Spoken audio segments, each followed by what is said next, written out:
The Tragedy of Hamlet, Prince of Denmark, by William Shakespeare. Act 1, Scene 1. Elsinore, a platform before the castle. Francisco at his post. Enter to him Bernardo. Who's there? Nay, answer me. Stand and unfold yourself. Long live the king. Bernardo? He. You come most carefully upon your hour. 'Tis now struck 12. Get thee to bed, Francisco. For this relief much thanks. 'Tis bitter cold, and I am sick at heart. Have you had quiet guard? Not a mouse stirring. Well, good night. If you do meet Horatio and Marcellus, the rivals of my watch, bid them make haste. I think I hear them. Stand, ho! Who's there? Enter Horatio and Marcellus. Friends to this ground. And liegemen to the Dane. Give you good night. O farewell, honest soldier. Who hath relieved you? Bernardo has my place. Give you good night. Exit Francisco. Holla, Bernardo. Say, what, is Horatio there? A piece of him. Welcome, Horatio. Welcome, good Marcellus.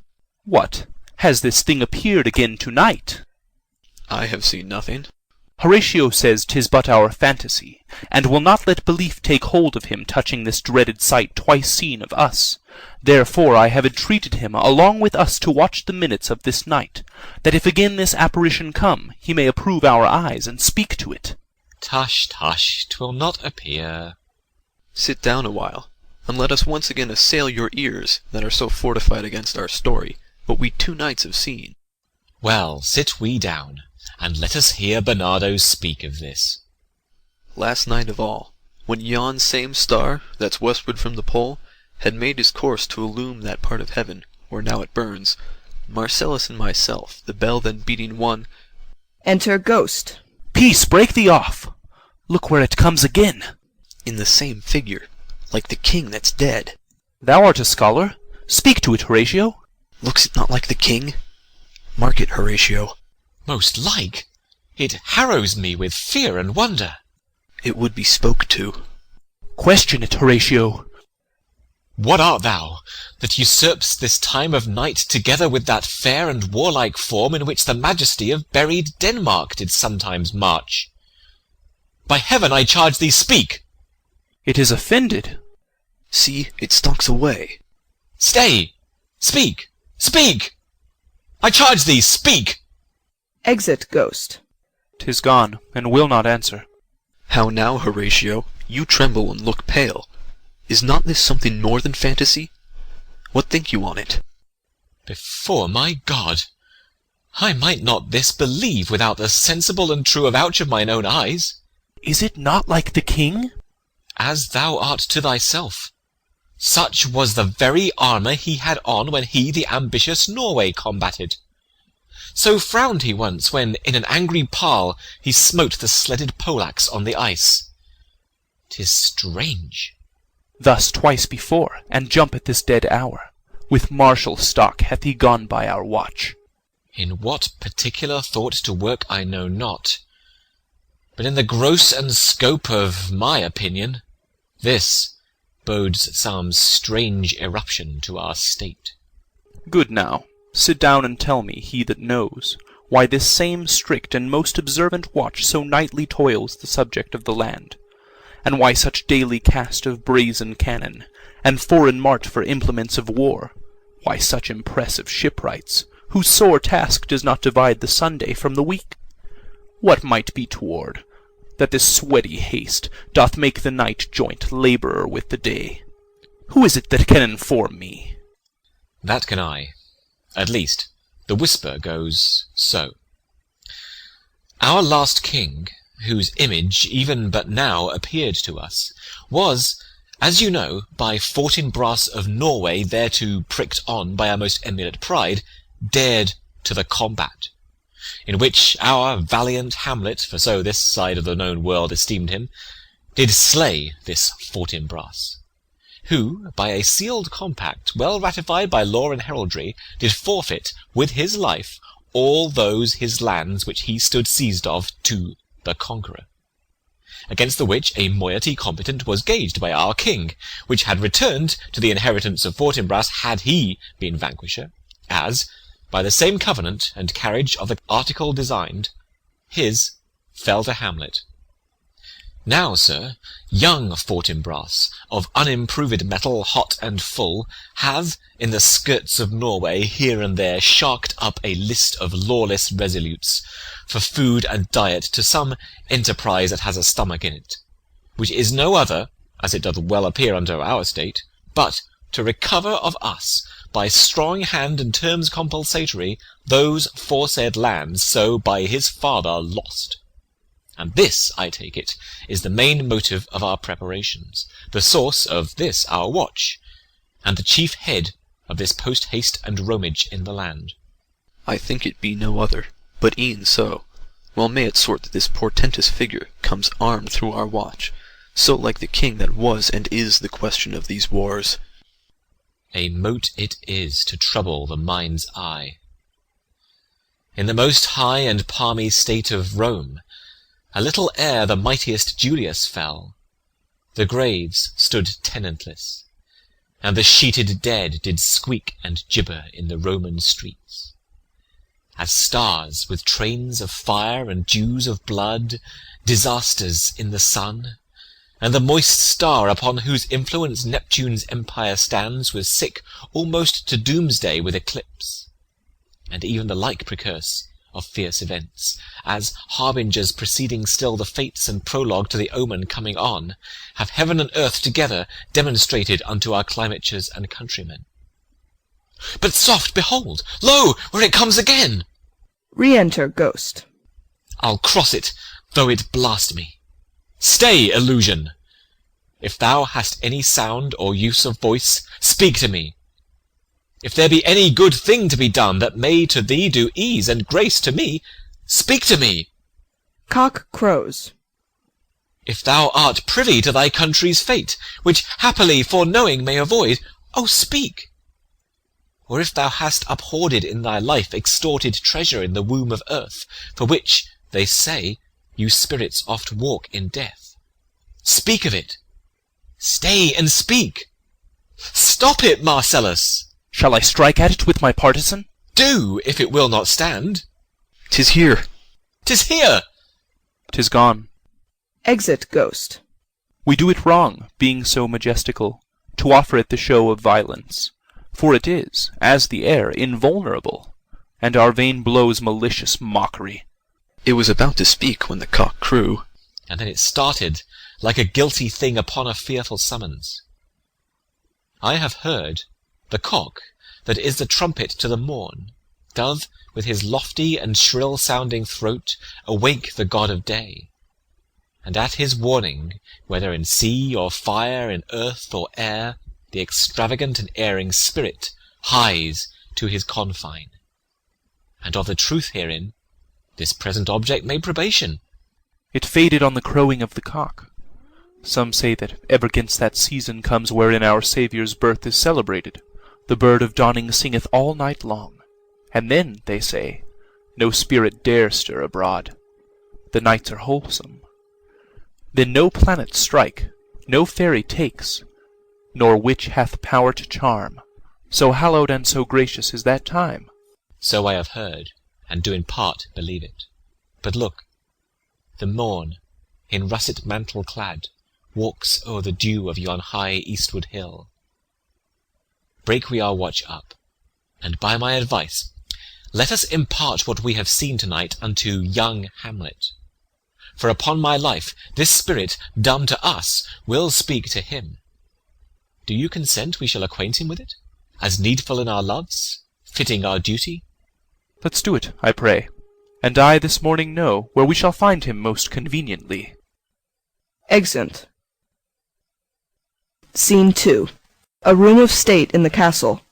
Enter King Claudius, Queen Gertrude, Hamlet, Polonius, Laertes, Voltimand, Cornelius, lords, and attendants.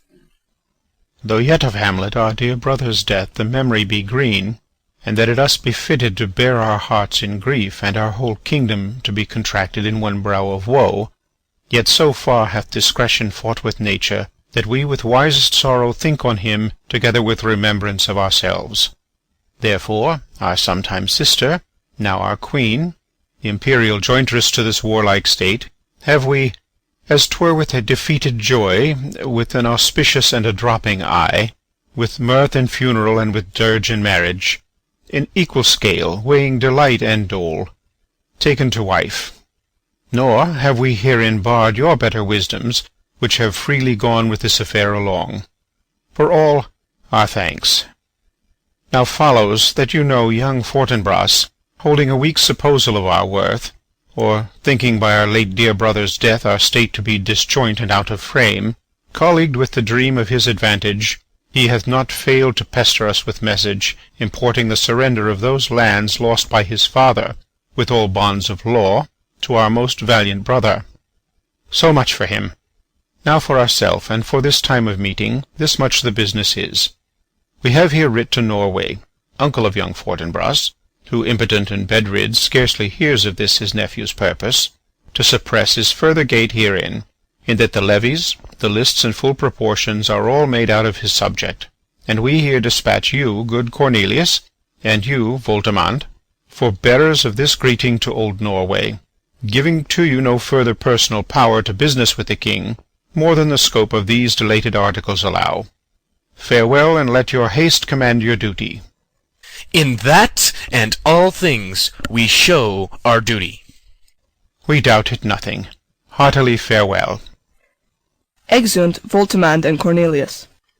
And now, Laertes, what's the news with you? You told us of some suit. What is't, Laertes? You cannot speak of reason to the Dane and loose your voice. What wouldst thou beg, Laertes? That shall not be my offer, not thy asking. The head is not more native to the heart, the hand more instrumental to the mouth, than is the throne of Denmark to thy father. What wouldst thou have, Laertes? Your leave and favour to return to France, from whence, though willingly I came to Denmark, to show my duty in your coronation, yet now I must confess, that duty done, my thoughts and wishes bend again toward France, and bow them to your gracious leave and pardon. Have you your father's leave? What says Polonius? He hath, my lord, wrung from me my slow leave by laboursome petition, and at last upon his will I sealed my hard consent. I do beseech you give him leave to go. Take thy fair hour, Laertes, time be thine, and thy best graces spended at thy will. But now, my cousin Hamlet, and my son. Aside. A little more than kin, and less than kind.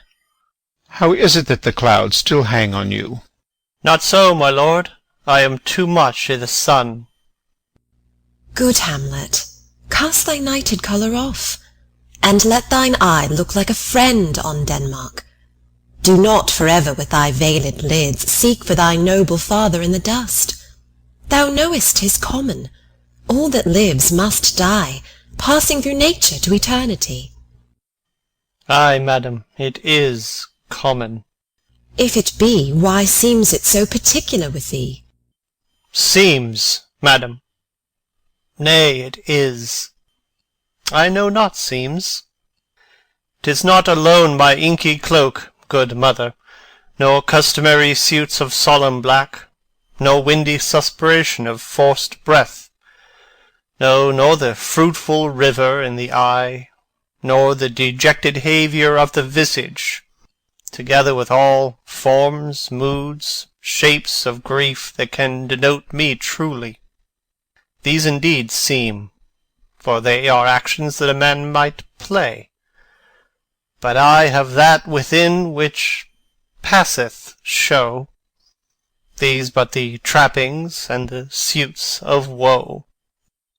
'Tis sweet and commendable in your nature, Hamlet, to give these mourning duties to your father. But you must know, your father lost a father, that father lost his, and the survivor bound in filial obligation for some term to do obsequious sorrow. But to persever in obstinate condolement is a course of impious stubbornness. 'Tis unmanly grief.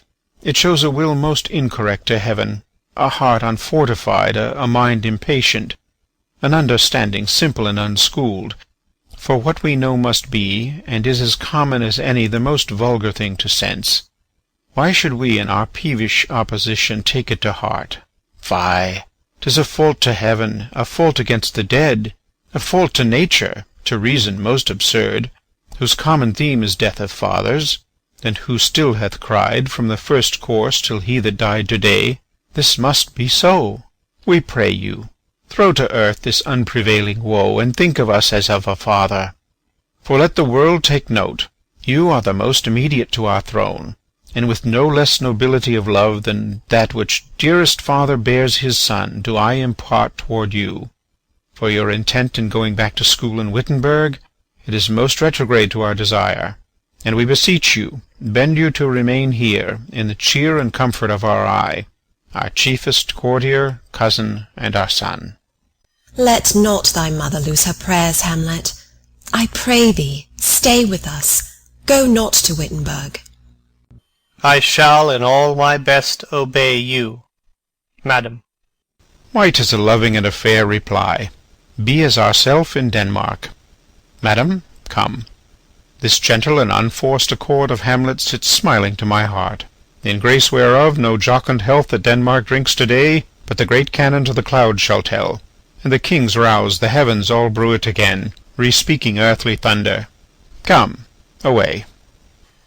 Exeunt all but Hamlet. Oh, that this too solid flesh would melt, thaw, and resolve itself into a dew! Or that the everlasting had not fixed his cannon 'gainst self-slaughter! Oh, God, God! How weary, stale, flat, and unprofitable seem to me all the uses of this world! Fie on't! Oh, fie! 'Tis an unweeded garden that grows to seed. Things rank and gross in nature possess it merely. That it should come to this! But 2 months dead! Nay, not so much, not 2. So excellent a king that was to this Hyperion to a satyr, so loving to my mother that he might not beteem the winds of heaven visit her face too roughly. Oh, heaven and earth must I remember! Why, she would hang on him as if increase of appetite had grown by what it fed on, and yet within a month. Let me not think on't. Frailty, thy name is woman. A little month, or ere those shoes were old with which she followed my poor father's body like Niobe, all tears. Why, she, even she, oh God! A beast that once discourse of reason would have mourned longer, married with my uncle, my father's brother, but no more like my father than I to Hercules. Within a month, ere yet the salt of most unrighteous tears had left the flushing in her galled eye, she married. Oh, most wicked speed, to post with such dexterity to incestuous sheets! It is not, nor it cannot come to good. But break my heart, for I must hold my tongue. Enter Horatio, Marcellus, and Bernardo. Hail to your lordship! I am glad to see you well. Horatio, or I do forget myself. The same, my lord, and your poor servant ever. Sir, my good friend, I'll change that name with you. And what make you from Wittenberg, Horatio? Marcellus? My good lord. I am very glad to see you. Good evening, sir. But what, in faith, make you from Wittenberg? A truant disposition, good my lord. I would not hear your enemy say so, nor shall you do mine ear that violence. to make it truster of your own report against yourself. I know you are no truant. But what is your affair in Elsinore? We'll teach you to drink deep ere you depart. My lord, I came to see your father's funeral. I pray thee do not mock me, fellow student. I think it was to see my mother's wedding. Indeed, my lord, it followed hard upon. Thrift! Thrift, Horatio. The funeral baked meats did coldly furnish forth the marriage tables. Would I had met my dearest foe in heaven, or ere I'd seen that day, Horatio. My father. Methinks I see my father. Where, my lord? In my mind's eye, Horatio. I saw him once. He was a goodly king. He was a man. Take him for all in all. I shall not look upon his like again. My lord, I think I saw him yesternight. Saw who? My lord, the king your father. The king my father. Season your admiration for a while with an attent ear, till I may deliver, upon the witness of these gentlemen, this marvel to you. For God's love, let me hear. 2 nights together had these gentlemen, Marcellus and Bernardo, on their watch in the dead vast and middle of the night, been thus encountered. A figure, like your father, armed at point exactly cap a pay, appears before them, and with solemn march goes slow and stately by them. Thrice he walked by their oppressed and fear-surprised eyes within his truncheon's length, whilst they, distilled almost to jelly with the act of fear, stand dumb and speak not to him.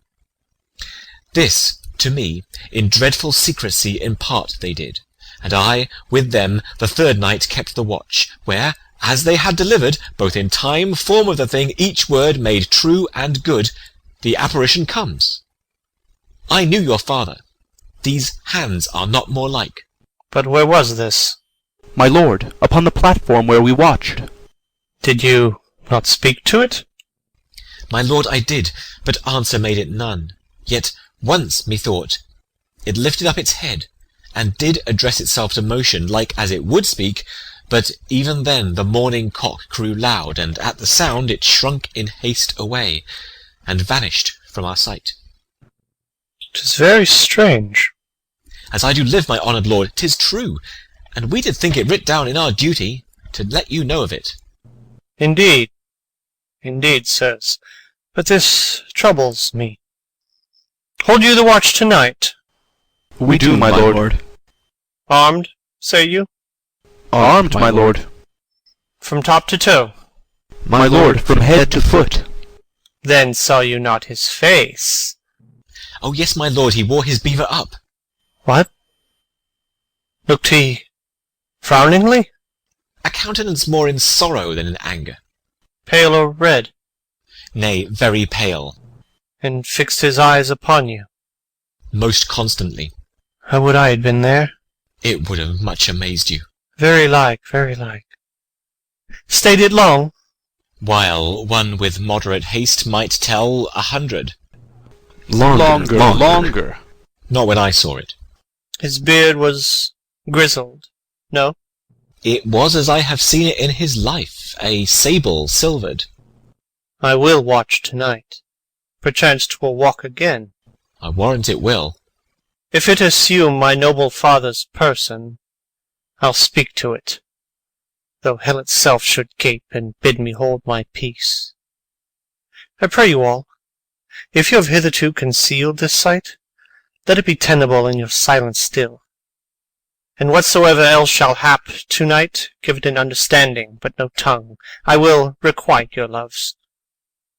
So fare you well. Upon the platform, 'twixt 11 and 12, I'll visit you. Our duty to your honour. Your loves, as mine to you. Farewell. Exeunt all but Hamlet. My father's spirit, in arms, all is not well. I doubt some foul play. Oh, would the night were come! Till then, sit still, my soul. Foul deeds will rise, though all the earth o'erwhelm them, to men's eyes. Exit. Scene 3. A room in Polonius's house. Enter Laertes and Ophelia. My necessaries are embarked. Farewell. And, sister, as the winds give benefit and convoy is assistant, do not sleep, but let me hear from you. Do you doubt that? For Hamlet and the trifling of his favour, hold it a fashion and a toy in blood, a violet in the youth of primy nature, forward, not permanent, sweet, not lasting, the perfume and suppliance of a minute, no more. No more but so? Think it no more, for nature crescent does not grow alone in thews and bulk, but as this temple waxes, the inward service of the mind and soul grows wide withal. Perhaps he loves you now, and now no soil nor cautel doth besmirch the virtue of his will, but you must fear. His greatness weighed, his will is not his own, for he himself is subject to his birth. He may not, as unvalued persons do, carve for himself, for on his choice depends the safety and health of this whole state, and therefore must his choice be circumscribed unto the voice and yielding of that body whereof he is the head. Then, if he says he loves you, it fits your wisdom so far to believe it, as he in his particular act and place may give his saying deed, which is no further than the main voice of Denmark goes with all.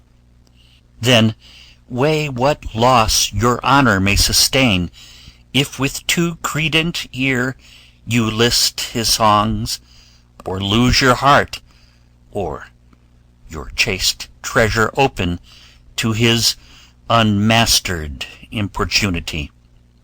Fear it, Ophelia, fear it, my dear sister, and keep you in the rear of your affection, out of the shot and danger of desire.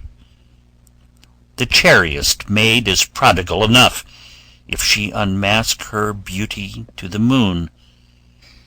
Virtue itself scapes not calumnious strokes.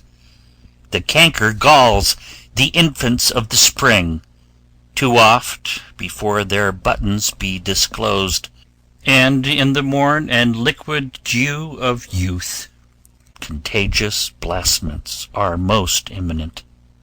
Be wary, then. Best safety lies in fear. Youth to itself rebels, though none else near. I shall the effect of this good lesson keep as watchman to my heart. But, good my brother, do not, as some ungracious pastors do, show me the steep and thorny way to heaven, whilst, like a puffed and reckless libertine, himself the primrose path of dalliance treads, and recks not his own reed.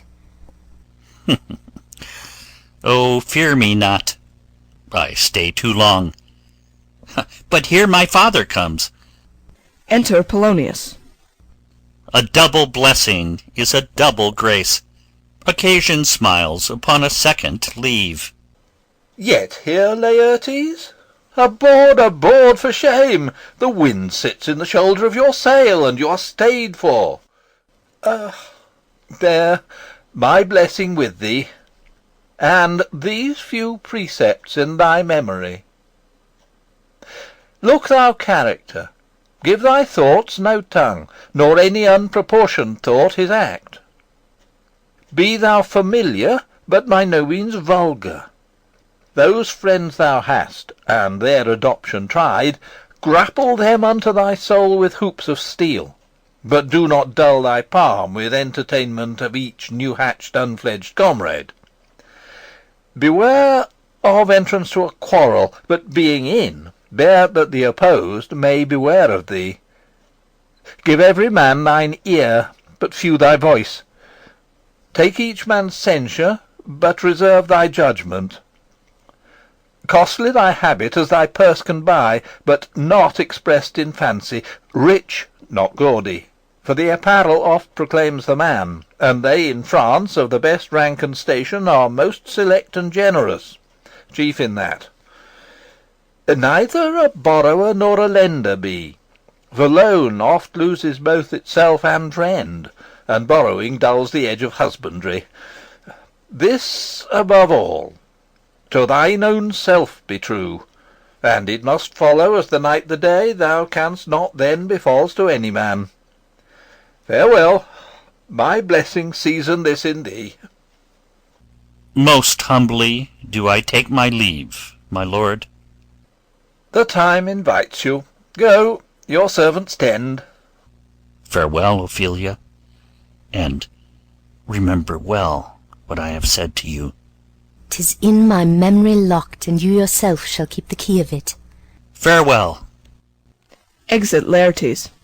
What is't, Ophelia, he hath said to you? So please you, something touching the Lord Hamlet. Marry, well bethought. 'Tis told me he hath very oft of late given private time to you, and you yourself have of your audience been most free and bounteous. If it be so, as so 'tis put to me, and that in way of caution, I must tell you, you do not understand yourself so clearly as it behoves my daughter and your honour. What is between you? Give me up the truth. He hath, my lord, of late made many tenders of his affection to me. Affection? Pooh! You speak like a green girl, unsifted in such perilous circumstance. Do you believe his tenders, as you call them? I do not know, my lord, what I should think. Marry, I will teach you. Think yourself a baby that you tend these tenders for true pay, which are not sterling. Tender yourself more dearly, or, not to crack the wind of the poor phrase running it thus, you'll tender me a fool. My lord, he hath importuned me with love in honourable fashion. Ay, fashion you may call it. Go to, go to. And hath given countenance to his speech, my lord, with almost all the holy vows of heaven. Ay, springs to catch woodcocks. I do know when the blood burns, how prodigal the soul lends the tongue vows. These blazes, daughter, giving more light than heat, extinct in both, even in their promise as it is a making, you must not take for fire. From this time be somewhat scanter of your maiden presence. Set your entreatments at a higher rate than a command to parley. For Lord Hamlet, believe so much in him, that he is young, and with a larger tether may he walk than may be given you. In few, Ophelia, do not believe his vows, for they are brokers not of that dye which their investments show, but mere implorators of unholy suits, breathing like sanctified and pious bawds, the better to beguile. This is for all. I would not, in plain terms, from this time forth, have you so slander any moment leisure as to give words or talk with the Lord Hamlet. Look to it, I charge you. Come your ways. I shall obey, my lord. Exeunt. Scene 4. The platform. Enter Hamlet, Horatio, and Marcellus. The air bites shrewdly. It is very cold. It is a nipping and an eager air. What hour now? I think it lacks of 12. No, it is struck. Indeed? I heard it not. Then it draws near the season wherein this spirit held his wont to walk. A flourish of trumpets and ordnance shot off within. What does this mean, my lord? The king doth wake to-night, and takes his rouse. keeps wassail, and the swaggering upspring reels. And as he drains his draughts of Rhenish down, the kettle drum and trumpet thus bray out the triumph of his pledge. Is it a custom? Ay, marry, is't. But to my mind, though I am native here, and to the manner born, it is a custom more honoured in the breach than the observance. This heavy-headed revel east and west makes us traduced and taxed of other nations. They clepe us drunkards, and with swinish phrase soil our addition. And indeed it takes from our achievements, though performed at height, the pith and marrow of our attribute. So oft it chances in particular men, that for some vicious mole of nature in them, as in their birth, wherein they are not guilty, since nature cannot choose his origin, by the o'ergrowth of some complexion, oft breaking down the pales and forts of reason, or by some habit that too much o'erleavens the form of plausive manners, that these men, carrying, I say, the stamp of one defect, being nature's livery or fortune's star, their virtues else, be they as pure as grace, as infinite as man may undergo, shall in the general censure take corruption from that particular fault. The dram of eel doth all the noble substance of a doubt to his own scandal. Look, my lord, it comes! Enter Ghost. Angels and ministers of grace defend us. Be thou a spirit of health or goblin damned, bring with thee airs from heaven or blast from hell. Be thy intents wicked or charitable, thou comest in such a questionable shape that I'll speak to thee. I'll call thee Hamlet, King, Father, Royal Dane, oh, answer me! Let me not burst in ignorance, but tell why thy canonized bones, hearsed in death, have burst their cerements.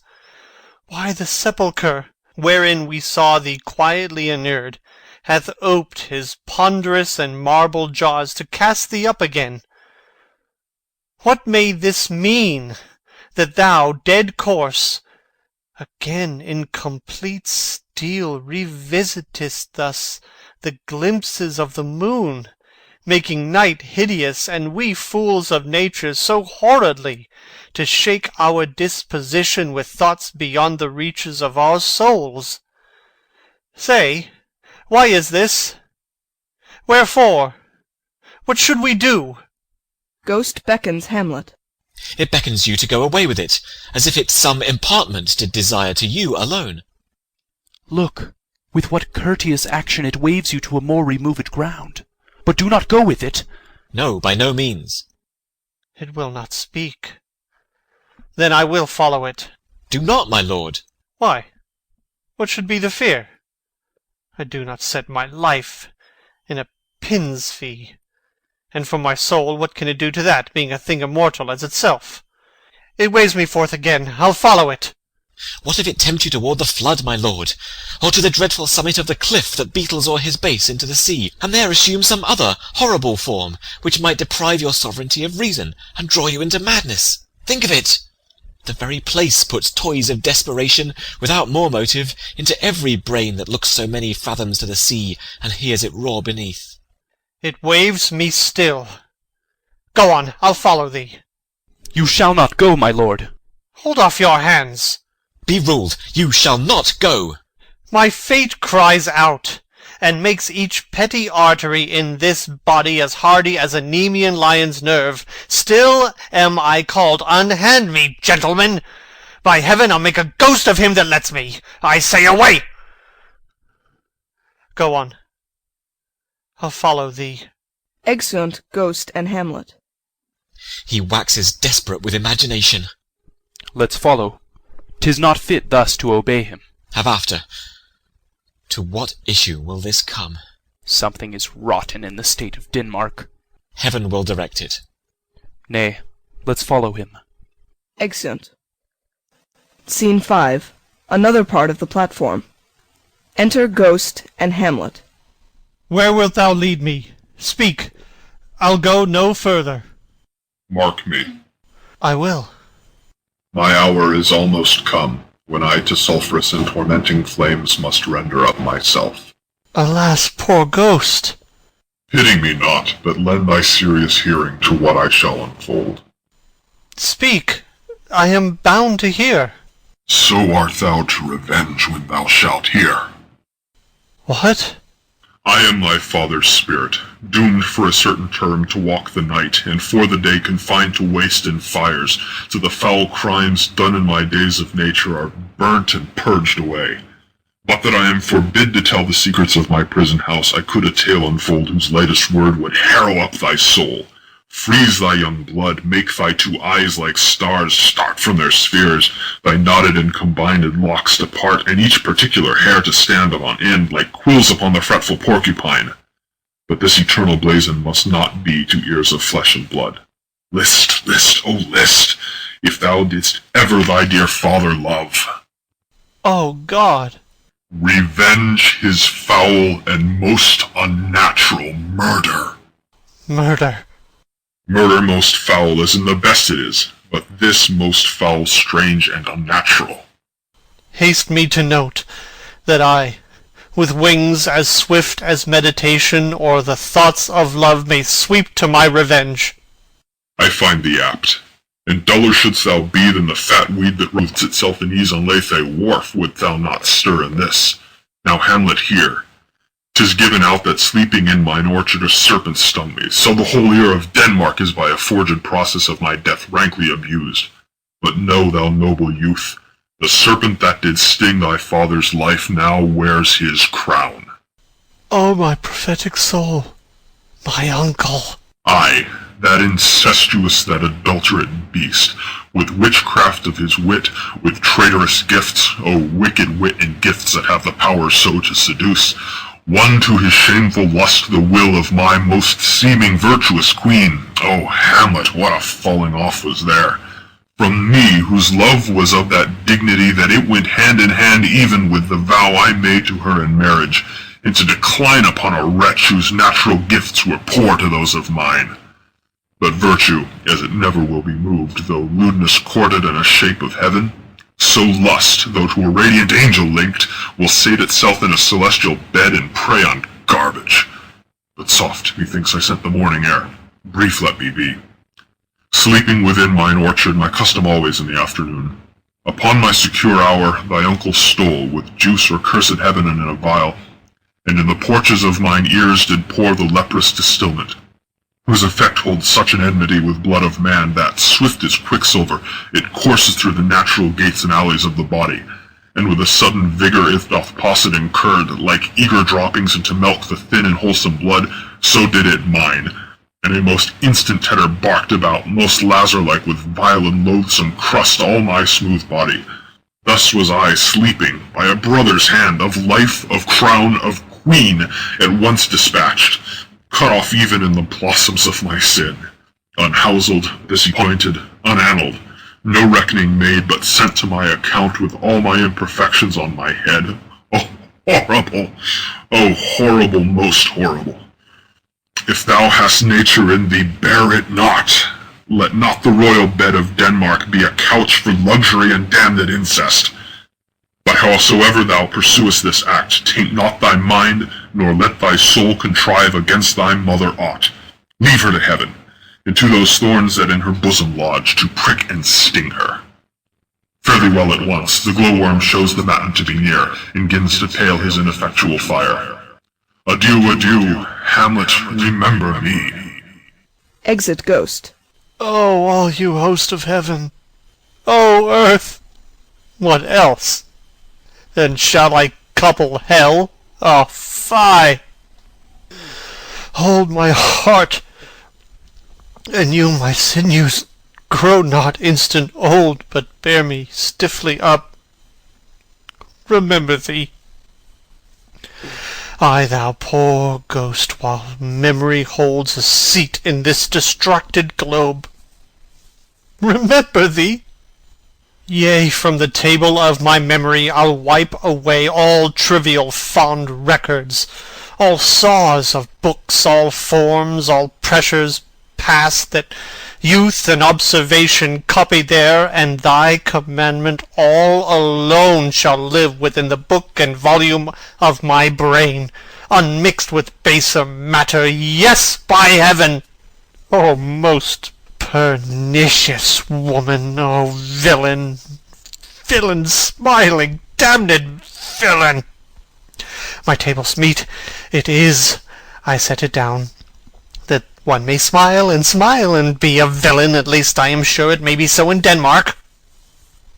Writing. So, uncle, there you are. Now to my word. It is adieu, adieu, remember me. I have sworn. Within. My lord, my lord! Lord Hamlet! Heaven secure him! So be it. Within. Hello! Ho, ho, ho, my lord! Hillo, ho, ho, boy! Come, bird, come! Enter Horatio and Marcellus. How is it, my noble lord? What news, my lord? Oh, wonderful! Good my lord, tell it. No, you'll reveal it. Not I, my lord, by heaven. Nor I, my lord. How say you, then? Would heart of man once think it? But you'll be secret? Aye, by heaven, my lord. There's ne'er a villain dwelling in all Denmark, but he's an errant knave. There needs no ghost, my lord, come from the grave to tell us this. Why, right. You are the right. And so, without more circumstance at all, I hold it fit that we shake hands and part. You, as your business and desire shall point you, for every man has business and desire, such as it is, and for mine own poor part, look you, I'll go pray. These are but wild and whirling words, my lord. I'm sorry if they offend you. Heartily. Yes, faith, heartily. There's no offence, my lord. Yes, by St. Patrick, but there is, Horatio, and much offence too. Touching this vision here, it is an honest ghost, that let me tell you, for your desire to know what is between us, o'ermaster it as you may. And now, good friends, as you are friends, scholars, and soldiers, give me one poor request. What is't, my lord? We will. Never make known what you have seen tonight. My lord, we will not. Nay, but swear't.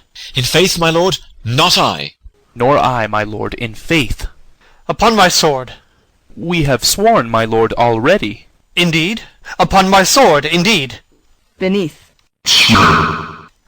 Ah, boy, say'st thou so? Art thou there, true penny? Come on, you hear this fellow in the cellarage consent to swear. Propose the oath, my lord. Never to speak of this that you have seen. Swear by my sword. Beneath. Ah, hic et ubique, eh? Then we'll shift our ground. Come hither, gentlemen, and lay your hands again upon my sword. Never to speak of this that you have heard. Swear by my sword. Beneath. Well said, old mole. Canst work of the earth so fast, worthy pioneer. Once more remove, good friends. Oh, day and night, but this is wondrous strange.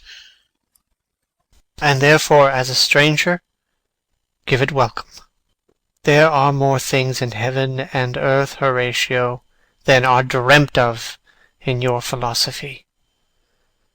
But come, here, as before, never, so help you mercy, how strange or odd soe'er I bear myself, as I perchance hereafter shall think meet to put an antic disposition on, that you, at such times seeing me, never shall, with arms encumbered thus, or this head shake, or by pronouncing of some doubtful phrase, as well we know, or we could, and if we would, or if we list to speak, or there be, and if they might, or such ambiguous giving out to note, that you know aught of me, this not to do, so grace and mercy at your most need help you.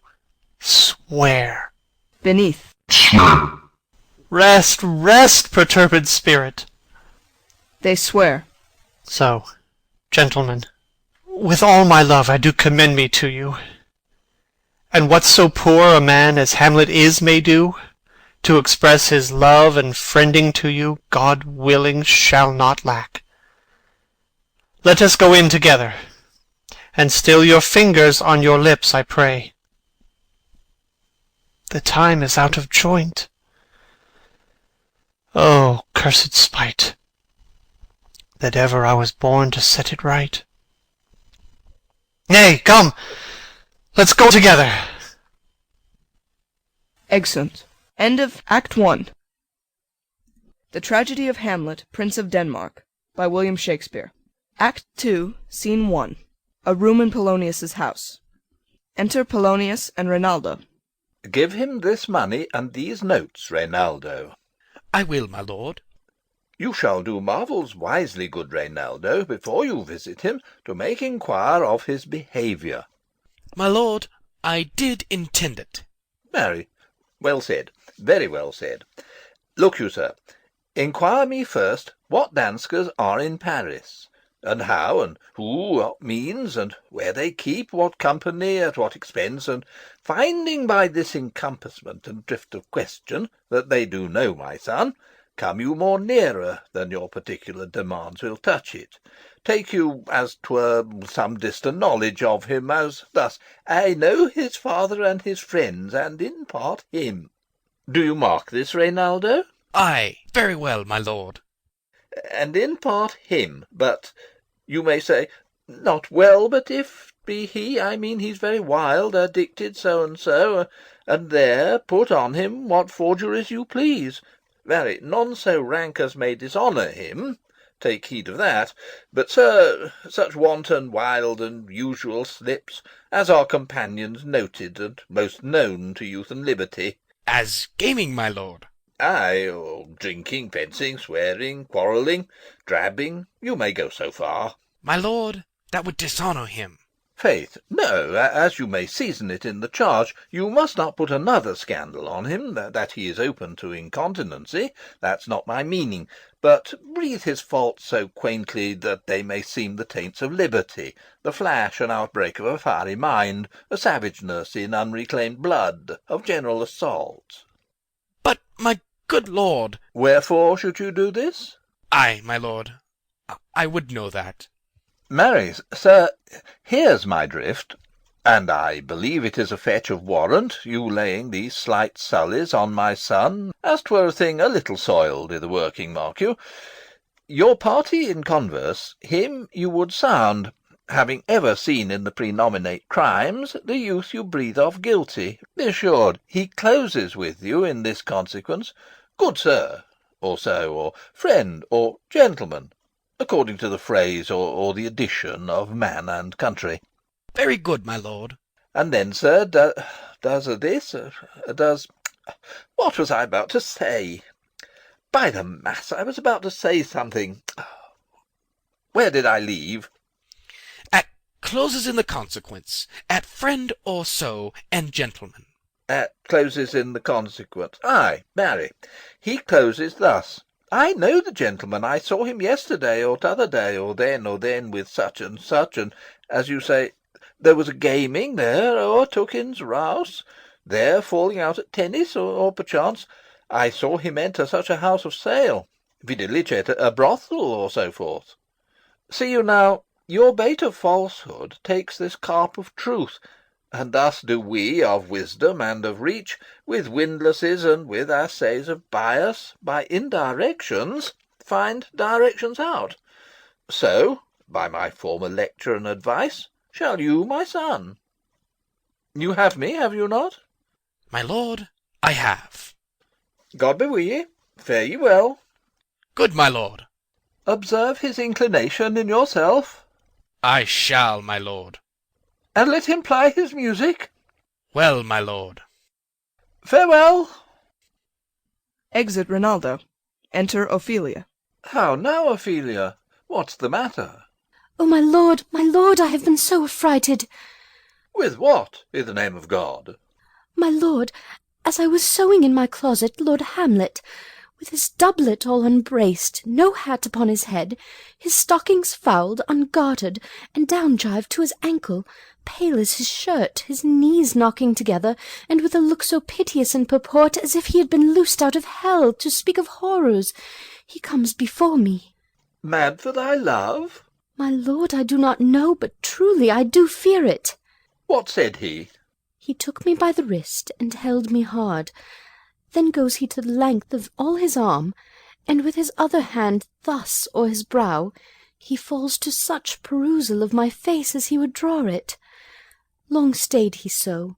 At last, a little shaking of mine arm, and thrice his head thus, waving up and down, he raised a sigh so piteous and profound as it did seem to shatter all his bulk and end his being. That done, he lets me go, and with his head o'er his shoulder turned, he seemed to find his way without his eyes, for out of doors he went without their helps, and to the last bended their light on me. Come, go with me. I will go seek the king. This is the very ecstasy of love, whose violent property foredoes itself, and leads the will to desperate undertakings, as oft as any passion under heaven that doth afflict our natures. I am sorry. What, have you given him any hard words of late? No, my good lord, but as you did command, I did repel his fetters and denied his access to me. That hath made him mad. I am sorry that with better heed and judgment I had not quoted him. I feared he did but trifle, and meant to rack thee, but beshrew my jealousy. By heaven, it is as proper to our age to cast beyond ourselves in our opinions, as is common for the younger sort to lack discretion. Come, go we to the king. This must be known, which, being kept close, might move more grief to hide than hate to utter love. Come. Exeunt. Scene 2. A room in the castle. Enter King Claudius, Queen Gertrude, Rosencrantz, Guildenstern, and attendants. Welcome, dear Rosencrantz and Guildenstern. Moreover, that we much did long to see you, the need we have to use you did provoke our hasty sending. Something have you heard of Hamlet's transformation, so call it? Sith nor the exterior nor the inward man resembles that it was. What it should be, more than his father's death, that thus hath put him so much from the understanding of himself, I cannot dream of. I entreat you both, that being of so young days brought up with him, and sith so neighboured to his youth and haviour, that you vouchsafe your rest here in our court some little time, so by your companies to draw him on to pleasures, and to gather, so much as from occasion you may glean, whether aught, to us unknown, afflicts him thus, that opened lies within our remedy. Good gentlemen, he hath much talked of you, and sure I am 2 men there are not living to whom he more adheres. If it will please you to show us so much gentry and good will as to expend your time with us a while, for the supply and profit of our hope, your visitation shall receive such thanks as befits a king's remembrance. Both your majesties might, by the sovereign power you have of us, put your dread pleasures more into command than to entreaty. We both obey, and here give up ourselves in the full bent to lay our service freely at your feet, to be commanded. Thanks, Rosencrantz, and gentle Guildenstern. Thanks, Guildenstern and gentle Rosencrantz, and I beseech you instantly to visit my too much changed son. Go, some of you, and bring these gentlemen where Hamlet is. Heavens make our presence and our practices pleasant and helpful to him. Aye, amen. Exeunt Rosencrantz, Guildenstern, and some attendants. Enter Polonius. The ambassadors from Norway, my good lord, are joyfully returned. Thou still hast been the father of good news. Have I, my lord? Assure you, my good liege, I hold my duty as I hold my soul, both to my God and to my gracious king. And I do think, or else this brain of mine hunts not the trail of policy so sure as it hath used to do, that I have found the very cause of Hamlet's lunacy. Oh, speak of that. That do I long to hear. Give first admittance to the ambassadors. My news shall be the fruit to that great feast. Thyself do grace to them, and bring them in. Exit Polonius. He tells me, my dear Gertrude, he hath found the head and source of all your son's distemper. I doubt it is no other but the main, his father's death, and our o'er hasty marriage. Well, we shall sift him. Re-enter Polonius, with Voltimand and Cornelius. Welcome, my good friends. Say, Voltimand, what from our brother Norway? Most fair return of greetings and desires. Upon our first, he sent out to suppress his nephew's levies, which to him appeared to be a preparation against the Pollock. But better looked into, he truly found it was against your highness, whereat grieved, that so his sickness, age, and impotence was falsely borne in hand, sends out arrests on Fortinbras, which he, in brief, obeys, receives rebuke from Norway, and in fine makes vow before his uncle nevermore to give the essay of arms against your majesty, whereon old Norway, overcome with joy, gives him 3,000 crowns in annual fee, and his commission to employ these soldiers, so levied as before, against the Pollock, with an entreaty herein further shown. Giving a paper. That it might please you to give quiet pass through your dominions for this enterprise, on such regards of safety and allowance as therein are set down. It likes us well, and at our more considered time well read. Answer and think upon this business. Meantime we thank you for your well-took labour. Go to your rest, at night we'll feast together. Most welcome home. Exeunt Voltimand and Cornelius. This business is well ended. My liege and madam to expostulate, what majesty should be, what duty is, why day is day, night is night, and time is time, were nothing but to waste night, day, and time. Therefore, since brevity is the soul of wit, and tediousness the limbs and outward flourishes, I will be brief. Your noble son is mad. Mad call I it, for, to define true madness, what is't but to be nothing else but mad? But let that go. More matter with less art. Madam, I swear I use no art at all. That he is mad, 'tis true. 'Tis true, 'tis pity, and pity 'tis true. A foolish figure, but farewell it, for I will use no art. Mad, let us grant him then. And now remains that we find out the cause of this effect, or rather say the cause of this defect. For this effect defective comes by cause, thus it remains, and the remainder thus perpend. I have a daughter, have while she is mine, who in her duty and obedience, mark, hath given me this. Now gather and surmise. Reads. To the celestial and my soul's idol, the most beautified Ophelia. That's an ill phrase, a vile phrase. Beautified is a vile phrase, but you shall hear. Thus. Reads. In her excellent white bosom, these, etc. Came this from Hamlet to her? Good madam, stay a while, I will be faithful. Reads. Doubt thou the stars are fire? Doubt that the sun doth move? Doubt truth to be a liar? But never doubt I love. O dear Ophelia, I am ill at these numbers. I have not art to reckon my groans, but that I love thee best. O most best, believe it, adieu. Thine evermore, most dear lady, while this machine is to him Hamlet. This in obedience hath my daughter shown me, and, more above, hath his solicitings, as they fell out by time, by means, and place, all given to mine ear. But how hath she received his love? What do you think of me? As of a man faithful and honourable? I would fain prove so.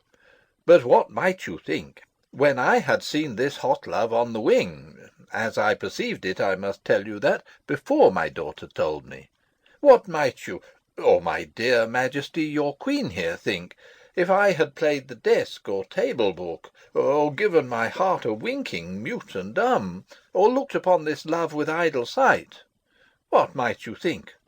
No, I went round to work, and my young mistress thus I did bespeak: Lord Hamlet is a prince, out of thy star, this must not be. And then I prescripts gave her, that she should lock herself from his resort, admit no messengers, receive no tokens, which done, she took the fruits of my advice, and he, repulsed, a short tale to make, fell into a sadness, then into a fast, then to a watch, thence into a weakness, thence to a lightness, and by this declension into the madness wherein now he raves, and all we mourn for. Do you think 'tis this? It may be. Very likely. Hath there been such a time, I would fain know that I have positively said 'tis so, when it proved otherwise? Not that I know. Pointing to his head and shoulder. Take this from this, if this be otherwise. If circumstances lead me, I will find where truth is hid, though it were hid, indeed, within the centre. How may we try it further? You know sometimes he walks for hours together, here in the lobby? So he does indeed. At such a time I'll loose my daughter to him. Be you and I behind an arras then. Mark the encounter. If he love her not, and he not from his reason fallen thereon, let me be no assistant for a state, but keep a farm and cotters. We will try it. But look, where sadly the poor wretch comes reading. Away, I do beseech you both away. I'll board him presently. Oh, give me leave. Exeunt King Claudius, Queen Gertrude, and attendants. Enter Hamlet, reading. How does my good Lord Hamlet? Well, God a mercy. Do you know me, my lord? Excellent well. You are a fishmonger. Not I, my lord.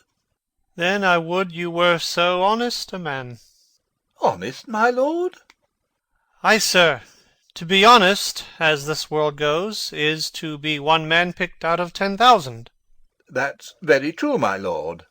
For if the sun breed maggots in a dead dog, being a god-kissing carrion, have you a daughter? I have, my lord. Let her not walk in the sun. Conception is a blessing, but not as your daughter may conceive. Friend, look to't. Aside. How say you by that? Still harping on my daughter. Yet he knew me not at first. He said I was a fishmonger. He is far gone, far gone. And truly in my youth I suffered much extremity for love. Very near this. I'll speak to him again. What do you read, my lord? Words. What is the matter, my lord? Between who? I mean the matter that you read, my lord. Slanders, sir. For the satirical rogue says here that old men have grey beards, that their faces are wrinkled, their eyes purging thick amber and plum-tree gum, and that they have a plentiful lack of wit, together with most weak hams, all which, sir, though I most powerfully and potently believe, yet I hold it not honesty to have it thus set down, for yourself, sir, should be as old as I am, if like a crab you could go backward. Though this be madness, yet there's a method in it. Will you walk out of the air, my lord? Into my grave. Indeed, that is out the air. Aside. How pregnant sometimes his replies are. A happiness that often madness hits on, which reason and sanity could not so prosperously be delivered of. I will leave him, and suddenly contrive the means of meeting between him and my daughter. My honourable lord, I will most humbly take my leave of you. You cannot so take from me anything that I will more willingly part withal. Except my life. Except my life. Except my life. Fare you well, my lord. These tedious old fools. Enter Rosencrantz and Guildenstern. You go to see the Lord Hamlet? There he is. To Polonius. God save you, sir. Exit Polonius. My honoured lord. My most dear lord. My excellent good friends. How dost thou, Guildenstern? Ah, Rosencrantz! Good lads, how do ye both? As the indifferent children of the earth. Happy in that we are not over-happy. On Fortune's cap we are not the very button. Nor the soles of her shoe? Neither, my lord. Then you live about her waist, or in the middle of her favours? Faith, her privates we. In the secret parts of Fortune. Oh, most true, she is a strumpet. What's the news? None, my lord, but that the world's grown honest. Then is doomsday near. But your news is not true. Let me question you more in particular. What have you, my good friends, deserved at the hands of Fortune, that she sends you to prison hither? Prison, my lord? Denmark's a prison. Then is the world one. A goodly one, in which there are many confines, wards, and dungeons, Denmark being one of the worst. We think not so, my lord. Why then 'tis none to you, for there is nothing either good or bad, but thinking makes it so. To me it is a prison. Why then your ambition makes it one. 'Tis too narrow for your mind. Oh God, I could be bounded in a nutshell, and count myself a king of infinite space, were it not that I have bad dreams. Which dreams indeed are ambition, for the very substance of the ambitious is merely the shadow of a dream. A dream itself is but a shadow. Truly, and I hold ambition of so airy and light a quality, that it is but a shadow's shadow. Then are our beggars' bodies, and our monarchs and outstretched heroes the beggars' shadows. Shall we to the court? For by my fay I cannot reason. We'll wait upon you. No such matter. I will not sort you with the rest of my servants. For to speak to you like an honest man, I am most dreadfully attended. But in the beaten way of friendship, what make you at Elsinore? To visit you, my lord. No other occasion. Beggar that I am even poor in thanks. But I thank you. And sure, dear friends, my thanks are too dear a halfpenny. Were you not sent for? Is it your own inclining? Is it a free visitation? Come, deal justly with me. Come, nay, speak. What should we say, my lord? Why, anything but to the purpose. You were sent for, and there is a kind of confession in your looks which your modesties have not craft enough to colour. I know the good king and queen have sent for you. To what end, my lord? That you must teach me. But let me conjure you, by the rights of our fellowship, by the constancy of our youth, by the obligation of our ever-preserved love, and by what more dear a better proposer could charge you withal, be even and direct with me, whether you were sent for or no. Aside to Guildenstern. What say you? Aside. Nay then, I have an eye of you. If you love me, hold not off. My lord, we were sent for. I will tell you why. So shall my anticipation prevent your discovery, and your secrecy to the king and queen moult no feather. I have of late, but wherefore I know not, lost all my mirth, foregone all custom of exercises, and indeed it goes so heavily with my disposition that this goodly frame, the earth, seems to me a sterile promontory. This most excellent canopy, the air, look you, this brave o'erhanging firmament, this majestical roof fretted with gold and fire, why, it appears no other thing to me than a foul and pestilent congregation of vapours. What a piece of work is man! How noble in reason, how infinite in faculty and form and moving, how express and admirable in action, how like an angel! In apprehension, how like a god. The beauty of the world, the paragon of animals. And yet, to me, what is this quintessence of dust? Man delights not me. No, nor woman neither, though by your smiling you seem to say so. My lord, there was no such stuff in my thoughts. Why did you laugh, then, when I said, man delights not me? To think, my lord, if you delight not in man, what Lenten entertainment the players shall receive from you. We coted them on the way, and hither they are coming to offer you service. He that plays the king shall be welcome. His majesty shall have tribute of me.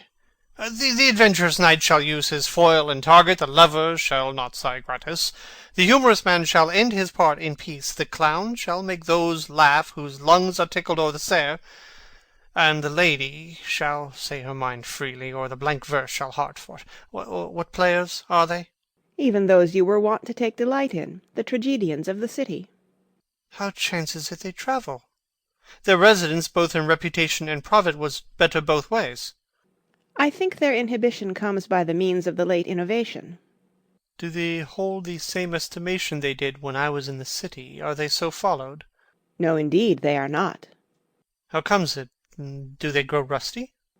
Nay, their endeavour keeps in the wonted pace, but there is, sir, an aery of children, little Iasses, that cry out on the top of question, and are most tyrannically clapped for't. These are now the fashion, and so berettle the common stages, so they call them, that many wearing rapiers are afraid of goose-quills, and dare scarce come thither. What, are they children? Who maintains them? How are they escorted? Will they pursue the quality no longer than they can sing? Will they not say afterwards, if they should grow themselves to common players, as it is most like, if their means are no better, their writers do them wrong to make them exclaim against their own succession? Faith, there has been much to do on both sides, and the nation holds it in no sin to tar them to controversy. There was, for a while, no money bid for argument, unless the poet and the player went to cuffs in the question. Is it possible? Oh, there has been much throwing about of brains. Do the boys carry it away? Ay, that they do, my lord. Hercules and his load too. It is not very strange, for mine uncle is king of Denmark, and those that would make mows at him while my father lived give 20, 40, 50, 100 ducats apiece for his picture in little. 'Sblood, there is something more in this than natural, if philosophy could find it out. Flourish of trumpets within. There are the players. Gentlemen, you are welcome to Elsinore. Your hands come, then. The appurtenance of welcome is fashion and ceremony. Let me comply with you in this garb, lest my extent to the players, which I tell you must show fairly outward, should appear more like entertainment than yours. You are welcome, but my uncle, father, and aunt, mother, are deceived. In what, my dear lord? I am but mad north-northwest, when the wind is southerly. I know a hawk from a handsaw. Enter Polonius. Well be with you, gentlemen. Hark you, Guildenstern, and you too, at each ear a hearer. That great baby you see there is not out of his swaddling clouts. Happily he's the second time come to them, for they say an old man is twice a child.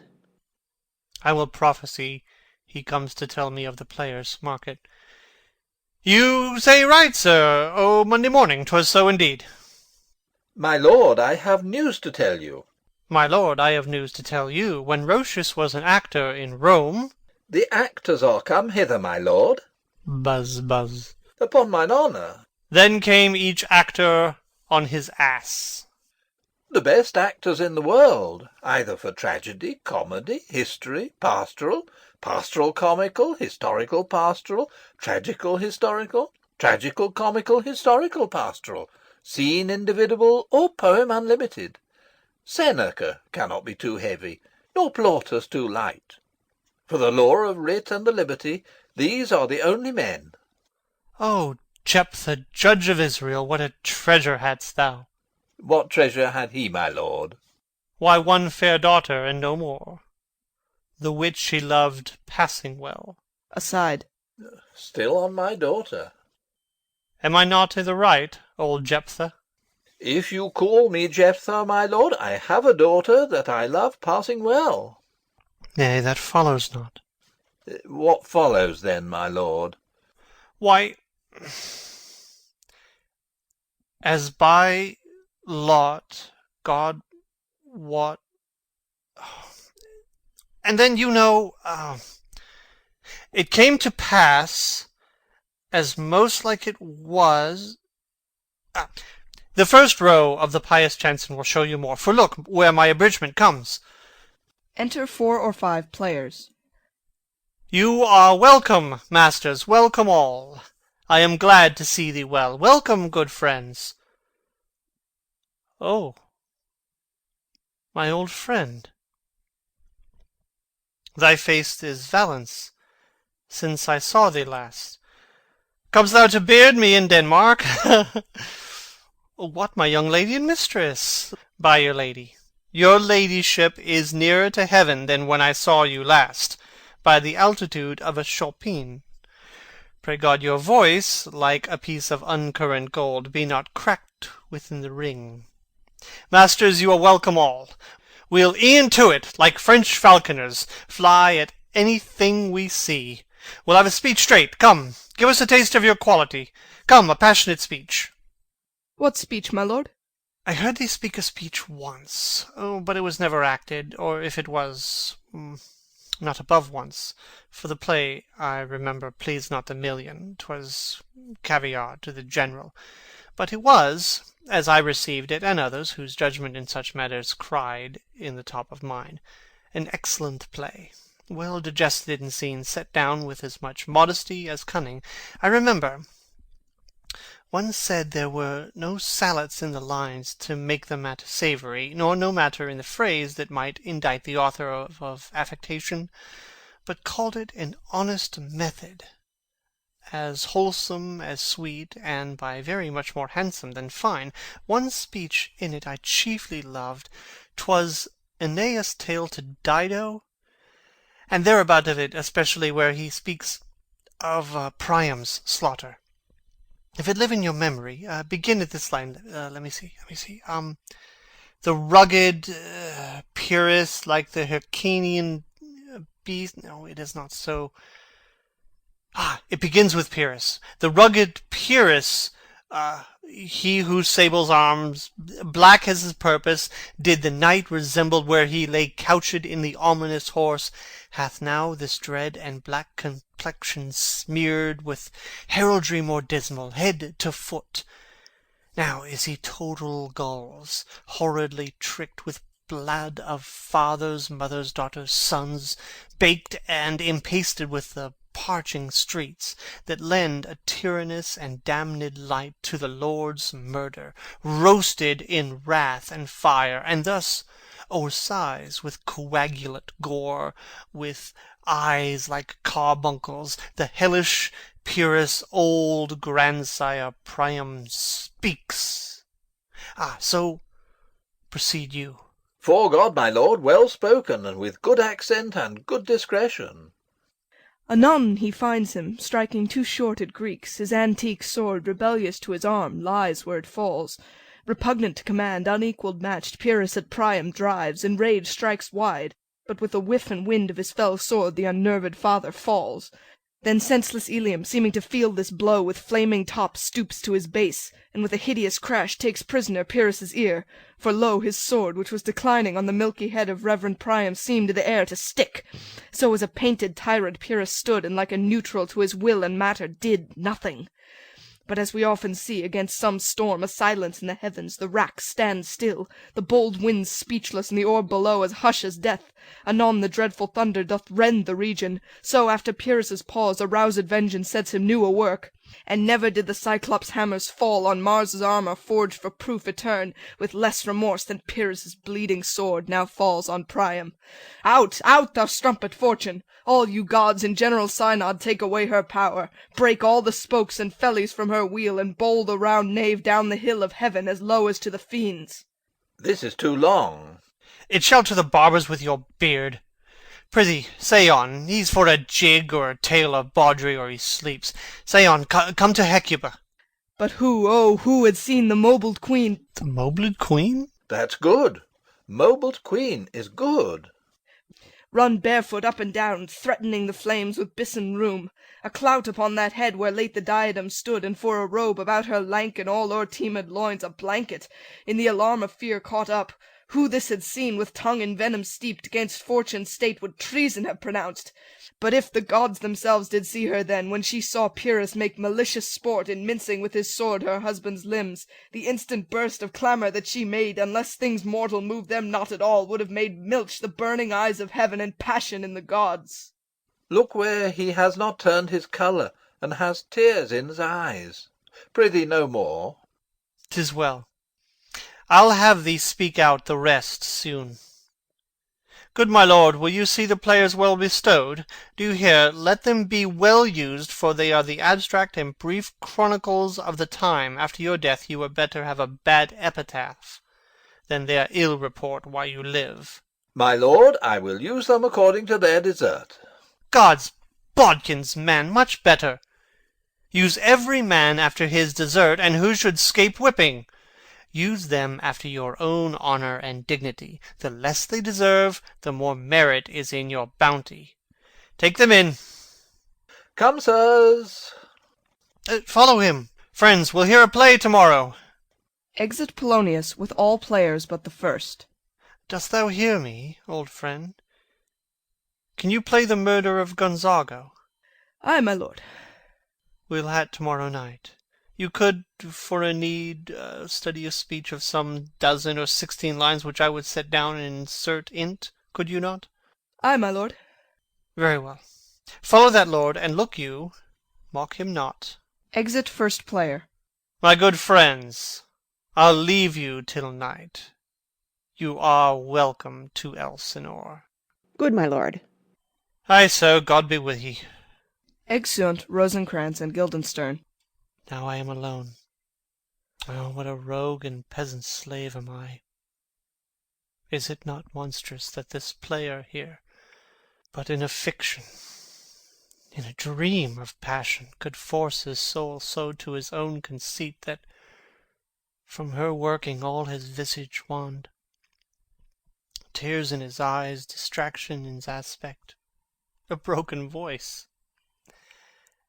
and his whole function suiting with forms to his conceit, and all for nothing, for Hecuba. What's Hecuba to him, or he to Hecuba, that he should weep for her? What would he do? Had he the motive and cue for passion that I have? He would drown the stage with tears, and cleave the general ear with horrid speech, make mad the guilty and appall the free, confound the ignorant, and amaze indeed the very faculties of eyes and ears. Yet I, a dull and muddy-mettled rascal, peak, like Jonah dreams, unpregnant of my cause, and can say nothing. Oh, not for a king upon whose property and most dear life a damned defeat was made. Am I a coward? Who calls me villain? Breaks my pate across, plucks off my beard and blows it in my face, tweaks me by the nose, gives me the lie, the throat as deep as to the lungs. Who does me this? Ha! Swoons. I should take it. For it cannot be but I am pigeon-livered and lack gall to make oppression bitter. Or ere this I should have fatted all the region's kites with this slave's awful, bloody, bawdy villain. Remorseless, treacherous, lecherous, kindless villain of vengeance! Oh, what an ass am I! This is most brave. That I, the son of a dear father, murdered, prompted to my revenge by heaven and hell, must, like a whore, unpack my heart with words and fall a-cursing like a very drab scullion. Fie upon't foe. About my brain. I have heard that guilty creatures sitting at a play have by the very cunning of the scene been struck so to the soul that presently they have proclaimed their malefactions. For murder, though it have no tongue, will speak with most miraculous organ. I'll have these players place something like the murder of my father before mine uncle. I'll observe his looks. I'll tend him to the quick. If he but blench, I know my course. A spirit that I have seen may be the devil, and the devil hath power to assume a pleasing shape, yea, and perhaps out of my weakness and my melancholy, as he is very potent with such spirits, abuses me to damn me. I'll have grounds more relative than this. The place, the thing wherein I'll catch the conscience of the king. Exit. End of Act 2. The Tragedy of Hamlet, Prince of Denmark, by William Shakespeare. Act 3, Scene 1. A room in the castle. Enter King Claudius, Queen Gertrude, Polonius, Ophelia, Rosencrantz, and Guildenstern. And can you, by no drift of circumstance, get from him why he puts on this confusion, grating so harshly all his days of quiet with turbulent and dangerous lunacy? He does confess he feels himself distracted, but from what cause he will by no means speak. Nor do we find him forward to be sounded, but with a crafty madness keeps aloof, when we would bring him on to some confession of his true state. Did he receive you well? Most like a gentleman. But with much forcing of his disposition. Niggard of question, but of our demands, most free in his reply. Did you essay him to any pastime? Madam, it so fell out that certain players we o'erwrought on the way, of these we told him, and there did seem in him a kind of joy to hear of it. They are about the court, and, as I think, they have already ordered this night to play before him. 'Tis most true, and he beseeched me to entreat your majesties to hear and see the matter. With all my heart, and it doth much content me to hear him so inclined. Good gentlemen, give him a further edge, and drive his purpose on to these delights. We shall, my lord. Exeunt Rosencrantz and Guildenstern. Sweet Gertrude, leave us too, for we have closely sent for Hamlet hither, that he, as 'twere by accident, may here affront Ophelia. Her father and myself, lawful espials, will so bestow ourselves that, seeing, unseen, we may of their encounter frankly judge, and gather by him as he has behaved, if it be the affliction of his love or no that thus he suffers for. I shall obey you. And for your part, Ophelia, I do wish that your good beauties be the happy cause of Hamlet's wildness. So shall I hope your virtues will bring him to his wonted way again, to both your honours. Madam, I wish it may. Exit Queen Gertrude. Ophelia, walk you here. Gracious, so please you, we will bestow ourselves. To Ophelia. Read on this book, that show such an exercise may colour your loneliness. We are oft to blame in this. 'Tis too much proved that with devotion's visage and pious action we do sugar o'er the devil himself. Aside. Oh, 'tis too true. How smart a lash that speech doth give my conscience. The harlot's cheek, beautied with plastering art, is not more ugly to the thing that helps it than is my deed to my most painted word. O heavy burthen! I hear him coming. Let's withdraw, my lord. Exeunt King Claudius and Polonius. Enter Hamlet. To be or not to be? That is the question. Whether 'tis nobler in the mind to suffer the slings and arrows of outrageous fortune, or to take arms against the sea of troubles, and by opposing end them, to die, to sleep, no more,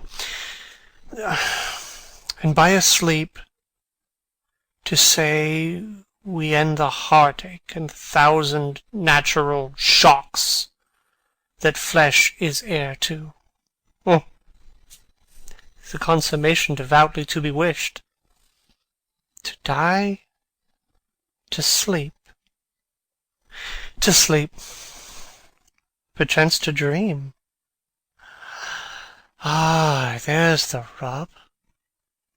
For in that sleep of death, what dreams may come when we have shuffled off this mortal coil, must give us pause.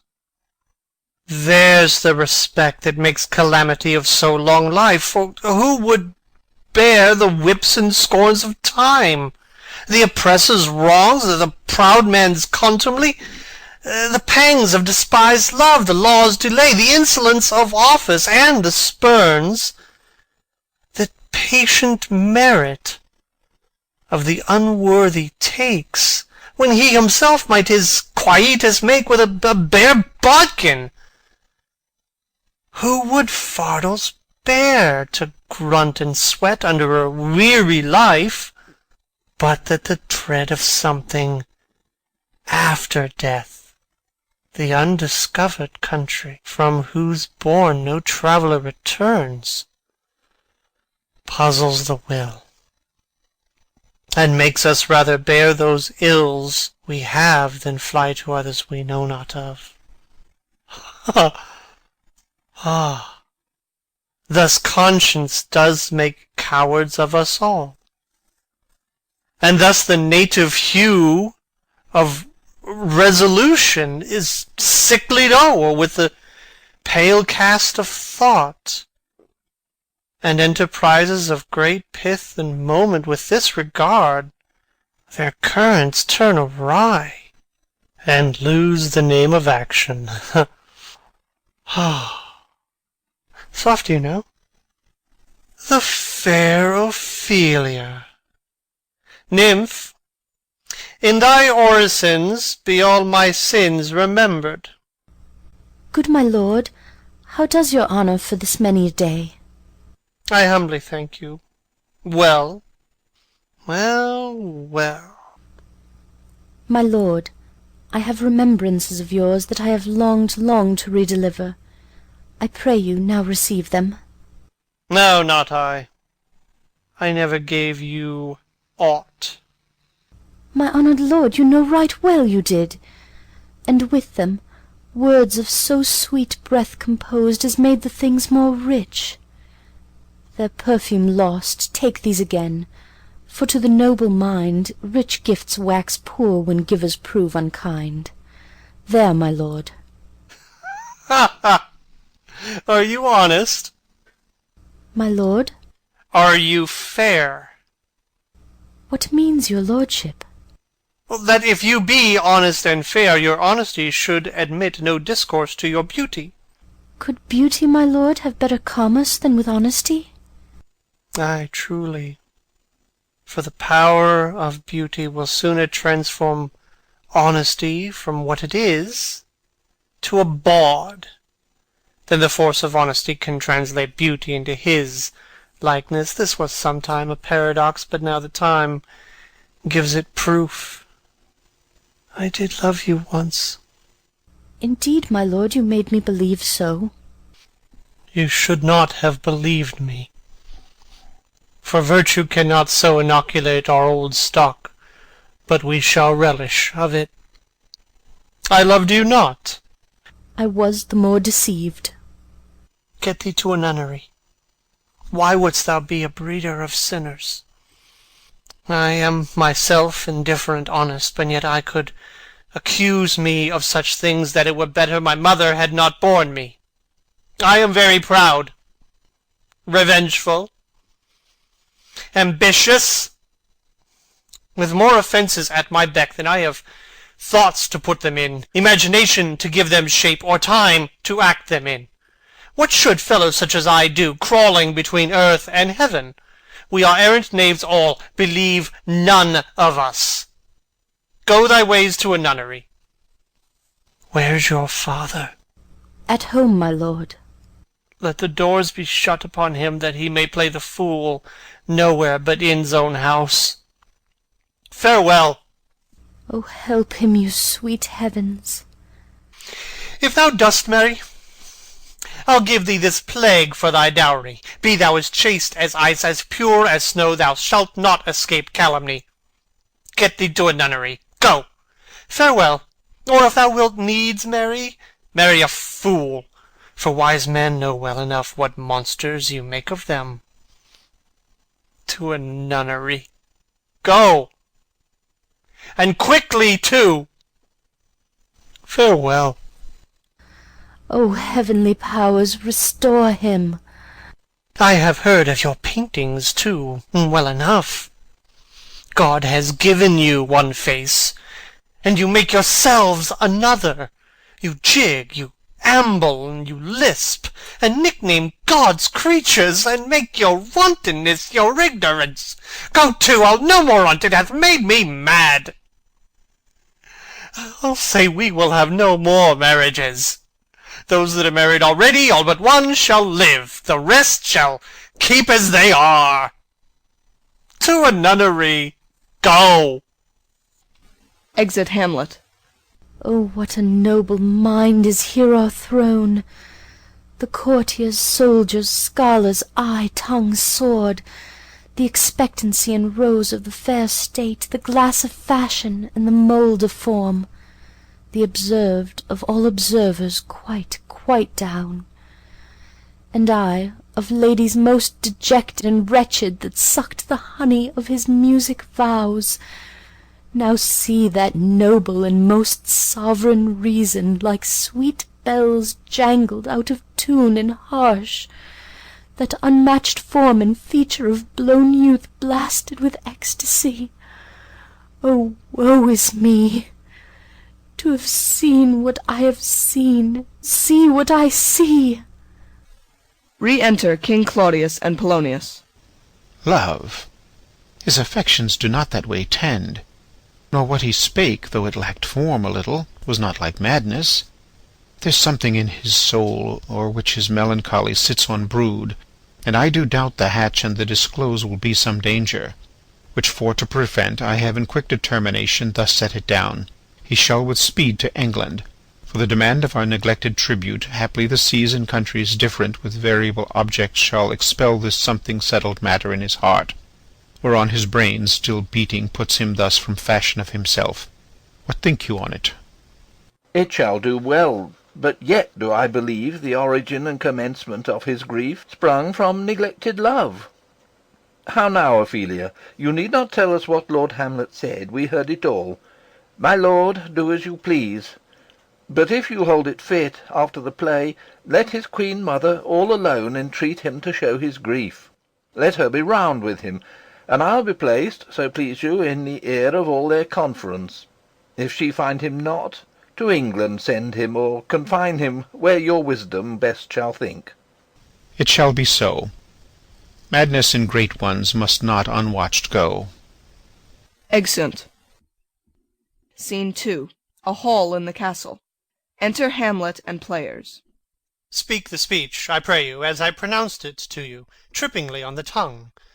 But if you mouth it, as many of your players do, I had as lief the town crier spoke my lines. Nor do not saw the air too much with your hand thus, but use all gently.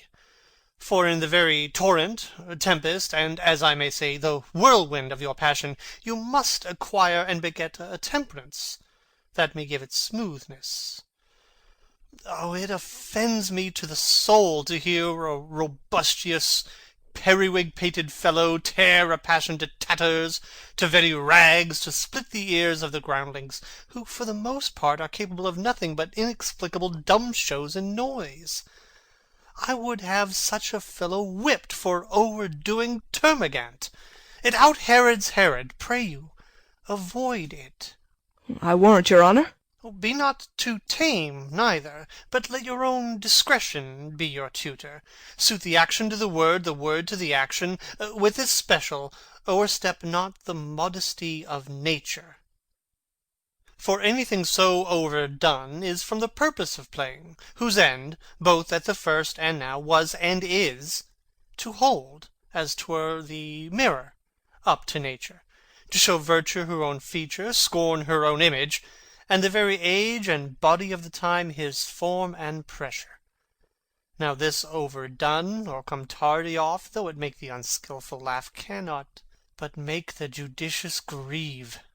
The censure of which, one must in your allowance o'erweigh a whole theatre of others. Oh, there be players that I have seen play, and heard others praise, and that highly, not to speak it profanely, that neither, having the accent of Christians, nor the gait of Christian pagan nor man, have so strutted and bellowed that I have thought some of nature's journeymen had made man, and not made them well, they imitated humanity so abominably. I hope we have reformed that indifferently with us, sir. Reform it altogether, and let those that play your clowns speak no more than is set down for them, for there be of them that will themselves laugh to set on some quantity of barren spectators to laugh too, though in the meantime some necessary question of the play be then to be considered. That's villainous, and shows a most pitiful ambition in the fool that uses it. Go, make you ready. Excellent players. Enter Polonius, Rosencrantz, and Guildenstern. How now, my lord? I will the king hear this piece of work? And the queen too, and that presently. Bid the players make haste. Exit Polonius. Will you two help to hasten them? We will, my lord. Exeunt Rosencrantz and Guildenstern. Enter Horatio. What ho, Horatio! Here, sweet lord, at your service. Horatio, thou art e'en as just a man as e'er my conversation coped withal. Oh, my dear lord. Nay, do not think I flatter. For what advancement may I hope from thee, that no revenue hast but thy good spirits to feed and clothe thee? Why should the poor be flattered? No, let the candied tongue lick absurd pomp, and crook the pregnant hinges of the knee, where thrift may follow fawning. Dost thou hear? Since my dear soul was mistress of her choice, and could of men distinguish, her election hath sealed thee for herself. For thou hast been as one, in suffering all, that suffers nothing. A man that fortune's buffets and rewards hast ta'en with equal thanks, and blessed are those whose blood and judgment are so well commingled, that they are not a pipe for fortune's finger to sound what stop she please. Give me that man that is not passion's slave, and I will wear him in my heart's core, ay, in my heart of heart, as I do thee. There's something too much of this. There is a play to-night before the king. One scene of it comes near the circumstance which I have told thee of my father's death. I prithee, when thou seest that act afoot, even with the very comment of thy soul, observe mine uncle. If his occulted guilt do not itself unkennel in one speech, it is a damned ghost that we have seen, and my imaginations are as foul as Vulcan's stithy. Give him heedful note, for I, mine eyes, will rivet to his face, and afterward we will both our judgments join in censure of his seeming. Well, my lord, if he steal aught the whilst this play is playing, and escape detecting, I will pay the theft. They are coming to the play. I must be idle. Get you a place. Danish March. A flourish. Enter King Claudius, Queen Gertrude, Polonius, Ophelia, Rosencrantz, Guildenstern, and others. How fares our cousin Hamlet? Excellent, i' faith. Of the chameleon's dish I eat the air. Promise crammed. You cannot feed capons so. I have nothing with this answer, Hamlet. These words are not mine. No, nor mine now. To Polonius. My lord, you once played at the university, you say? That did I, my lord, and was accounted a good actor. What did you enact? I did act Julius Caesar. I was killed in the Capitol. Brutus killed me. It was a brute part of him to kill so capital a calf there. Be the players ready? Ay, my lord. They stay upon your patience. Come hither, my dear Hamlet. Sit by me. No, good mother. Here's metal more attractive. To King Claudius. Oh, do you mark that? Lady, shall I lie in your lap? Lying down at Ophelia's feet. No, my lord. I mean my head upon your lap. Ay, my lord. Do you think I meant country matters? I think nothing, my lord. It's a fair thought to lie between maids' legs. What is, my lord? Nothing. You are merry, my lord. Who? I? Ay, my lord. God, you're only jig-maker. What should a man do but be merry? For look you, how cheerfully my mother looks, and my father died within these 2 hours. Nay, 'tis twice 2 months, my lord. So long. Oh, nay, then let the devil wear black, for I'll have a suit of sables. Oh, heavens! Died 2 months ago and not forgotten yet. Oh, then there's hope a great man's memory might outlive his life half a year. But, by your lady, he must build churches then, or else shall he suffer not thinking on when the hobby-horse, whose epitaph is for oh, the hobby-horse is forgot. Hautboys play. The dumb show enters. Enter a king and a queen very lovingly, the queen embracing him, and he her. She kneels, and makes show of protestation unto him.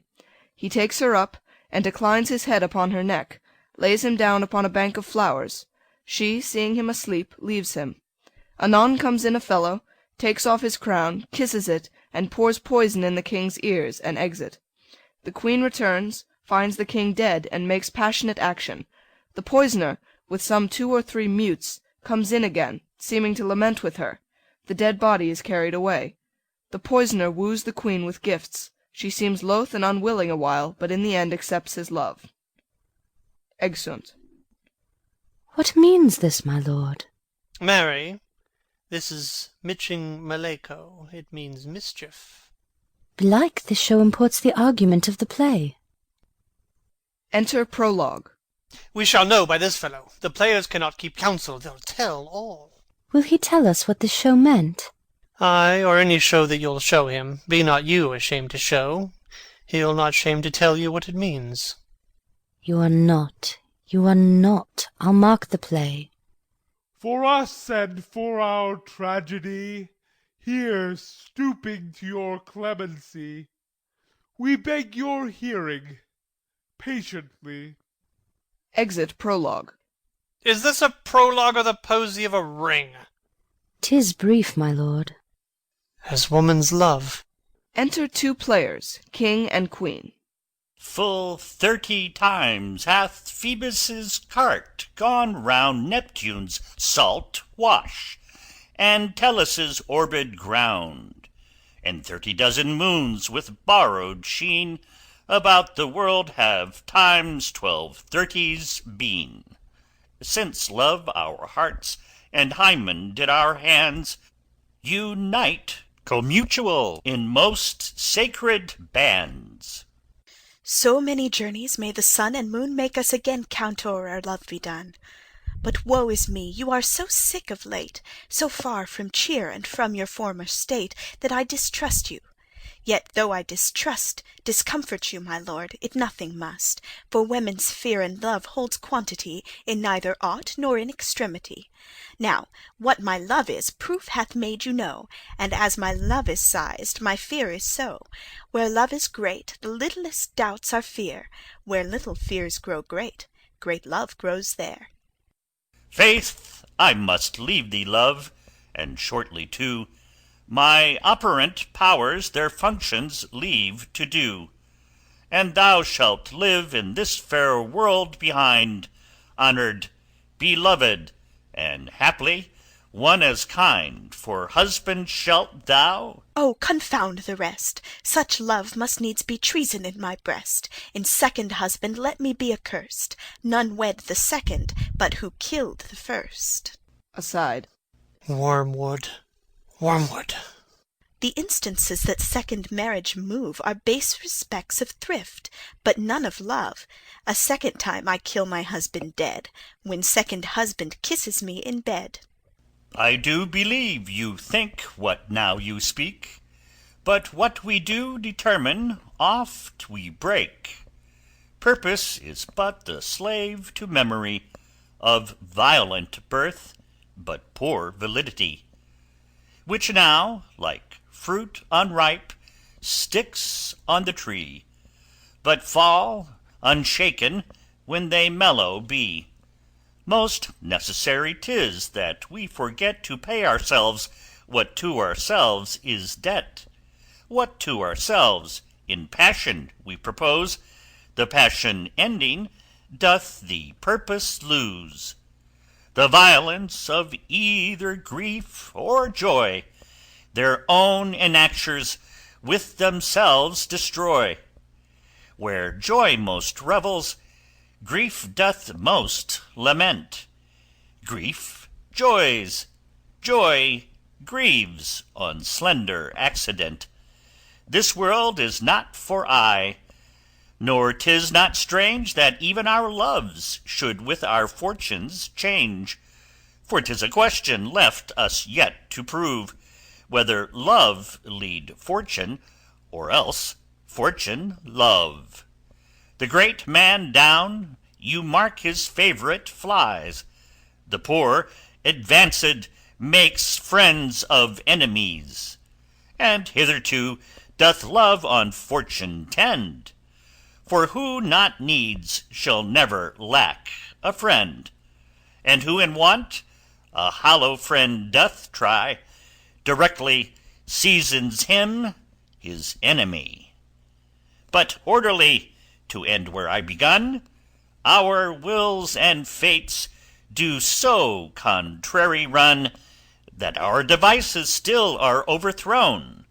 Our thoughts are ours, their ends none of our own. So think thou wilt no second husband wed, but die thy thoughts when thy first lord is dead. Nor earth to me give food, nor heaven light, sport and repose lock from me day and night.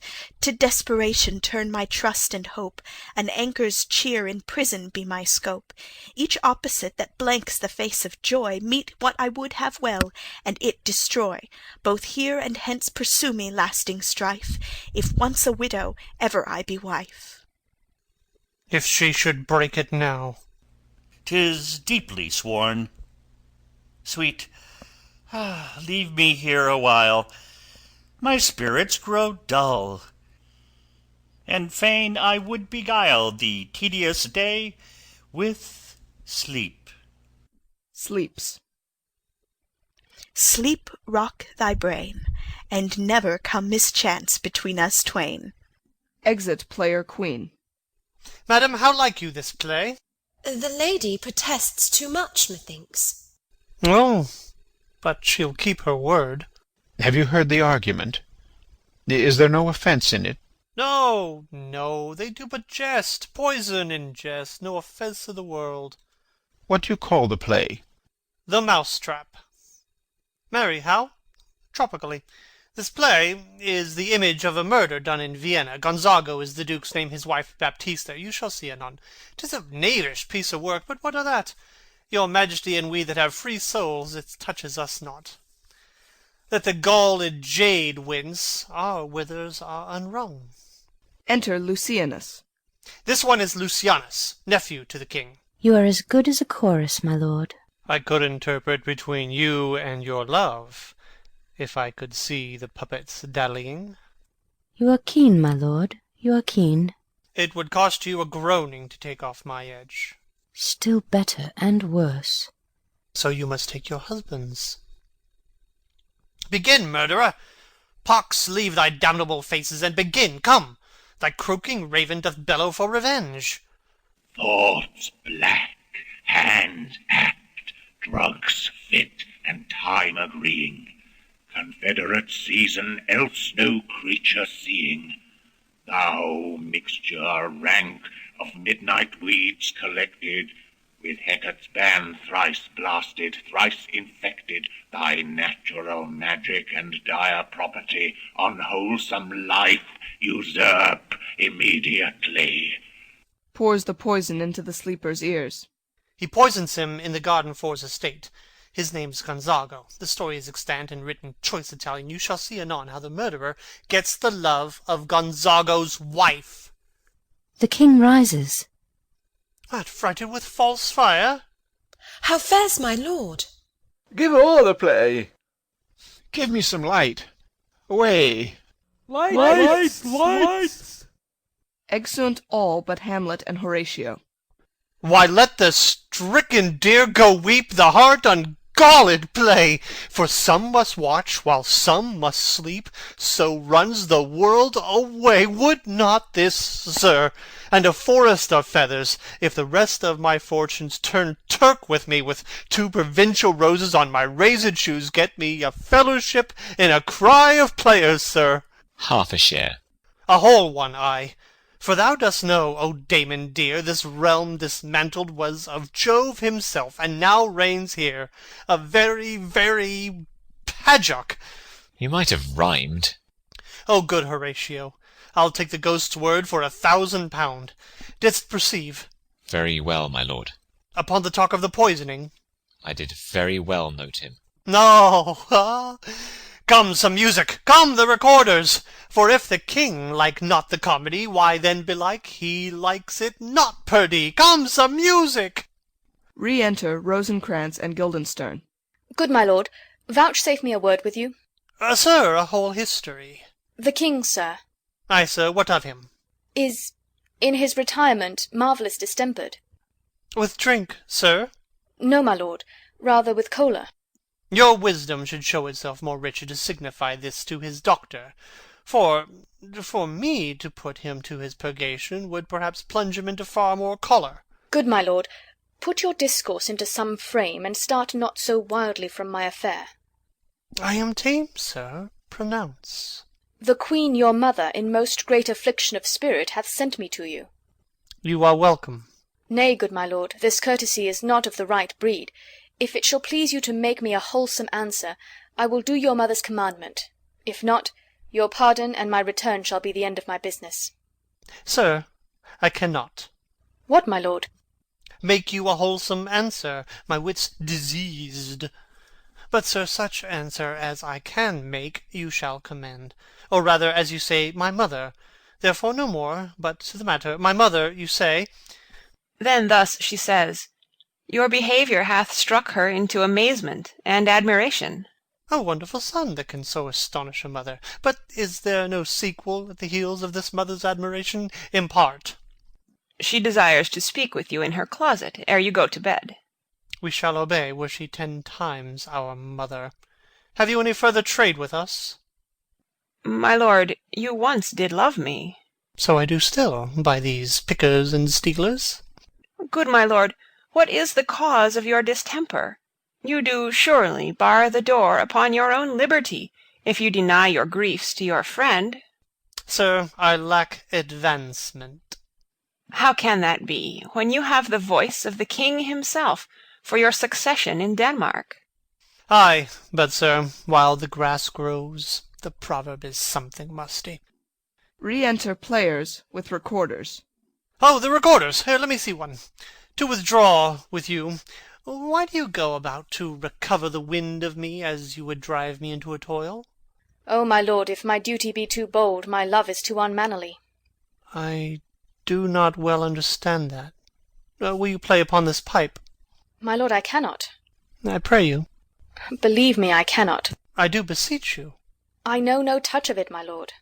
'Tis as easy as lying. Govern these ventages with your fingers and thumb, give it breath with your mouth, and it will discourse most eloquent music. Look you, these are the stops. But these cannot I command to any utterance of harmony. I have not the skill. Why, look you now how unworthy a thing you make of me. You would play upon me, you would seem to know my stops, you would pluck out the heart of my mystery, you would sound me from my lowest note to the top of my compass, and there is much music, excellent voice, in this little organ, yet cannot you make it speak. Sblood, do you think I am easier to be played on than a pipe? Call me what instrument you will, though you can fret me, you cannot play upon me. Enter Polonius. God bless you, sir. My lord, the Queen would speak with you, and presently. Do you see yonder cloud that's almost in the shape of a camel? By the mass, and 'tis like a camel indeed. Methinks it is like a weasel. It is backed like a weasel. Or like a whale? Very like a whale. Then I will come to my mother by and by. They fool me to the top of my bent. I will come by and by. I will say so. By and by is easily said. Exit Polonius. Leave me, friends. Exeunt all but Hamlet. 'Tis now the very witching time of night, when churchyards yawn and hell itself breathes out contagion to this world.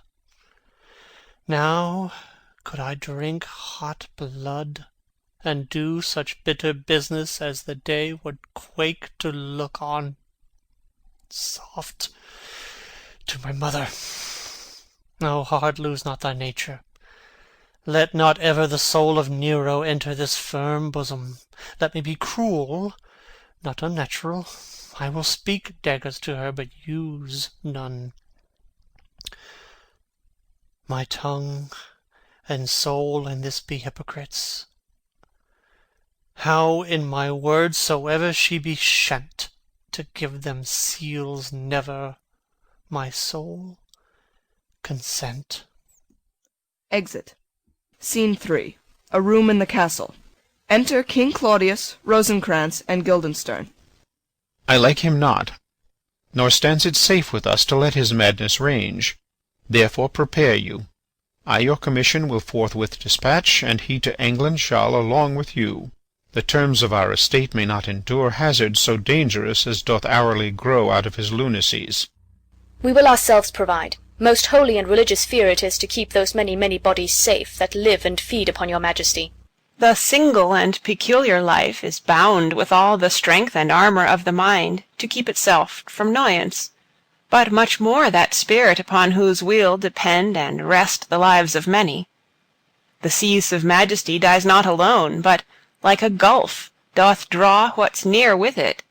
It is a massy wheel fixed on the summit of the highest mount, to whose huge spokes 10,000 lesser things are morticed and adjoined, which, when it falls, each small annexment, petty consequence, attends the boisterous ruin.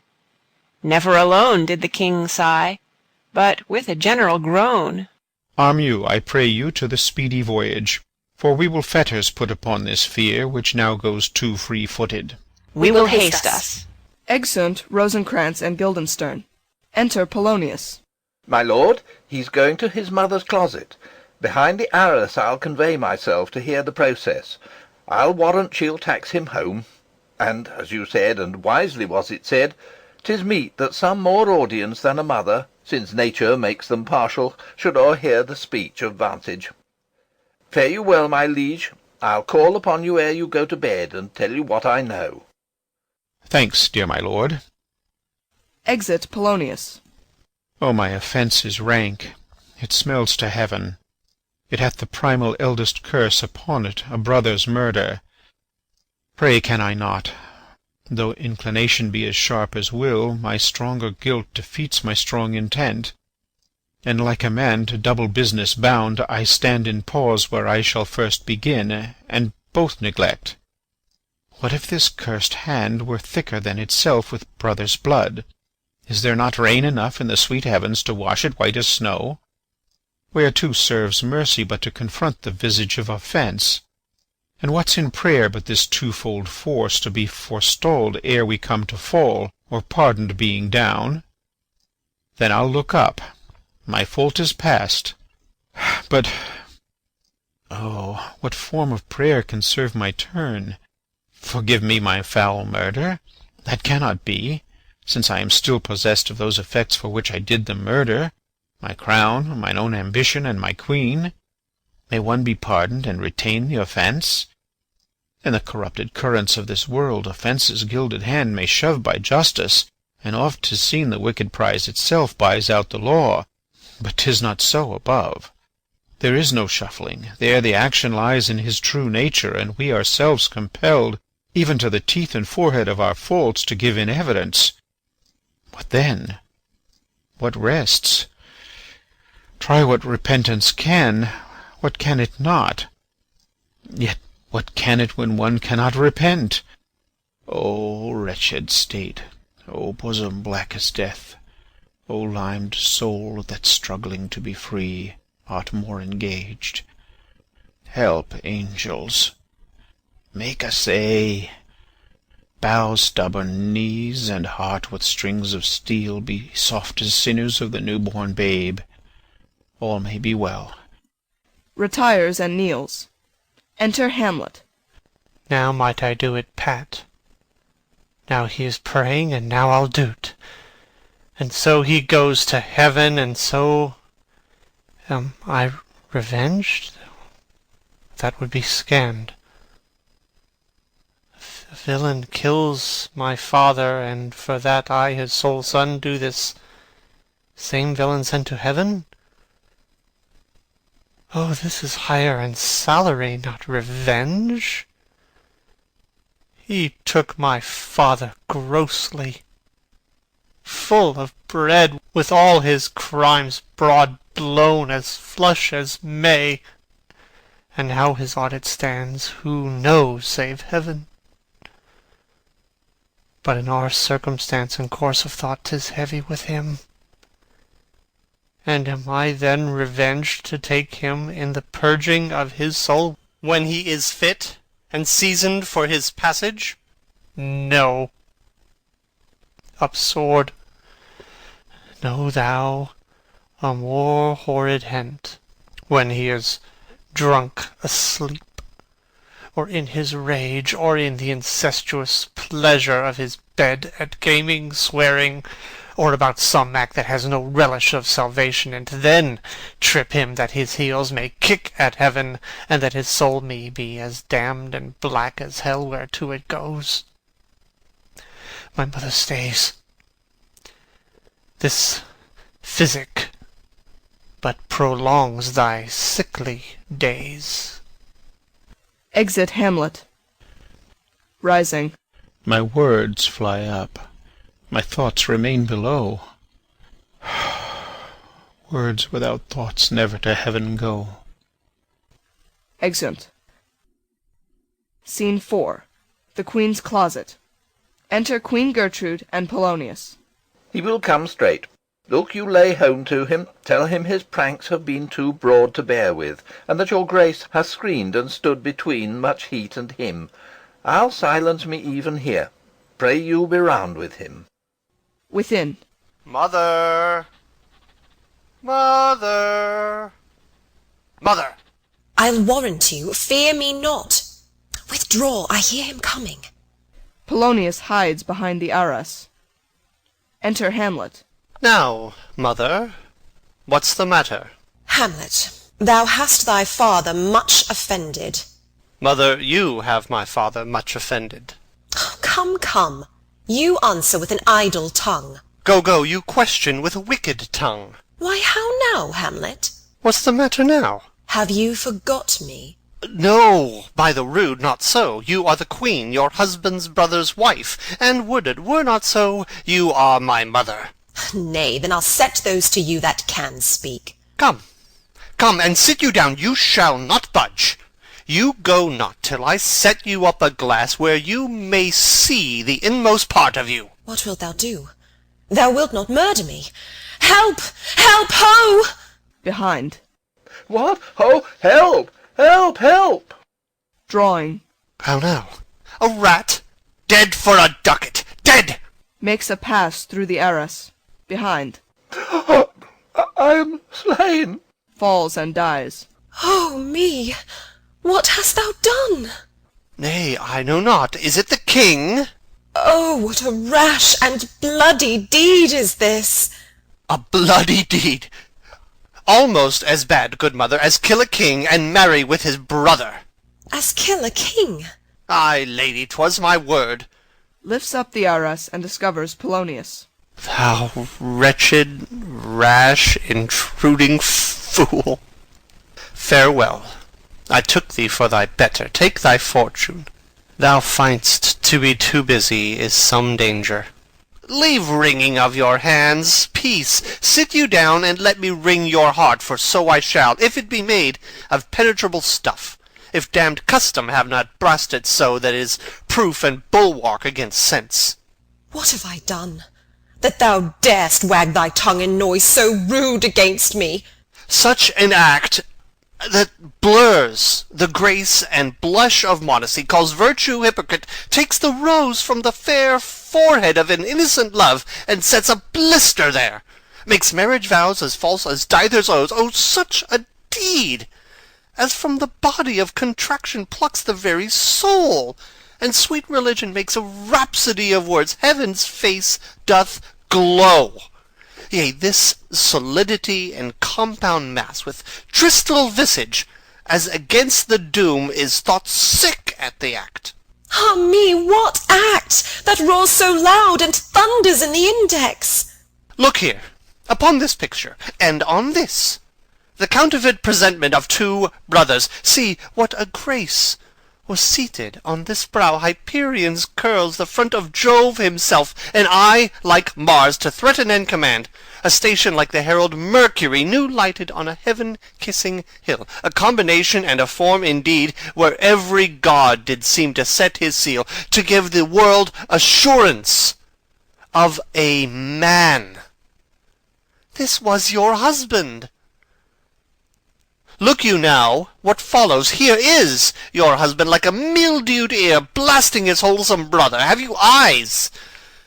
Could you on this fair mountain leave to feed and batten on this moor? Have you eyes?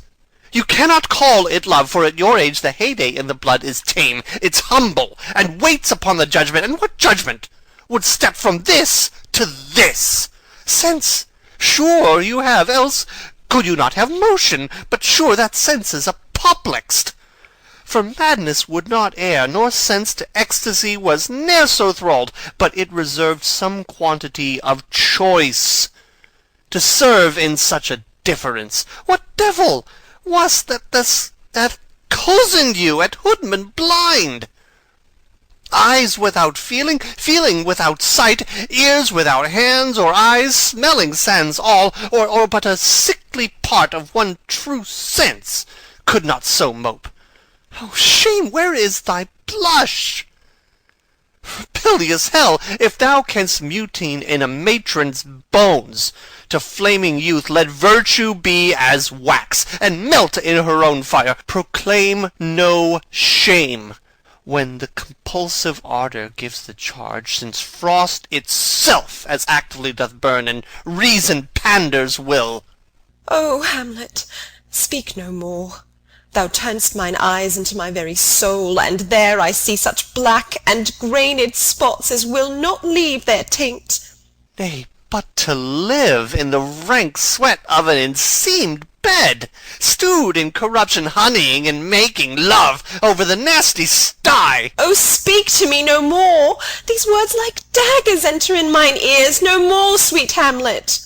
A murderer and a villain, a slave that is not 20th part the tithe of your precedent lord, a vice of kings, a cut-purse of the empire and the rule, that from a shelf the precious diadem stole and put it in his pocket. No more! A king of shreds and patches! Enter Ghost. Save me, and hover o'er me with your wings, your heavenly guards. What would your graces figure? Alas, he's mad. Do not come your tardy son to chide, lapsed in time and passion. Let's go by the important acting of your dread command, oh say! Do not forget, this visitation is but to whet thy almost blunted purpose. But look, amazement on thy mother sits. O step between her and her fighting soul. Conceit in weakest bodies strongest works. Speak to her, Hamlet. How is't with you, lady? Alas, how is't with you, that you do bend your eye on vacancy, and with the incorporeal air do hold discourse? For that your eyes your spirits wildly peep, and, as the sleeping soldiers in the alarm, your bedded hairs, like life and excrement, start up and stand on end. O gentle sun, upon the heat and flame of thy distemper sprinkle cool patience. Whereon do you look? On him, on him! Look you, how pale he glares! His form and cause conjoined, preaching to stones would make them capable. Do not look upon me! Lest with piteous action you convert my stern effects, then what I have to do will want true colour, tears perchance for blood. To whom do you speak this? Do you see nothing there? Nothing at all, yet all that is I see. Nor did you nothing hear? No, nothing but ourselves. Oh, look you there! How it steals away my father in his habit as he lived. Look where he goes, even now, out at the portal. Exit Ghost. This is the very coinage of your brain. This bodiless creation ecstasy is very cunning in. Ecstasy? My pulse, as yours, doth temperately keep time, and makes as healthful music. It is not madness that I have uttered. Bring me to the test, and I the matter will reword. Which madness would gamble from? Mother, for love of grace, lay not that mattering unction to your soul, that not your trespass, but my madness speaks. It will but skin and film the ulcerous place, while rank corruption, mining all within, infects unseen. Confess yourself to heaven. Repent what's past, avoid what is to come, and do not spread the compost on the weeds to make them ranker. Forgive me this my virtue, for in the fatness of these pursy times, virtue itself of vice must pardon beg. Yea, curb and woo, for leave to do him good. O Hamlet, thou hast cleft my heart in twain.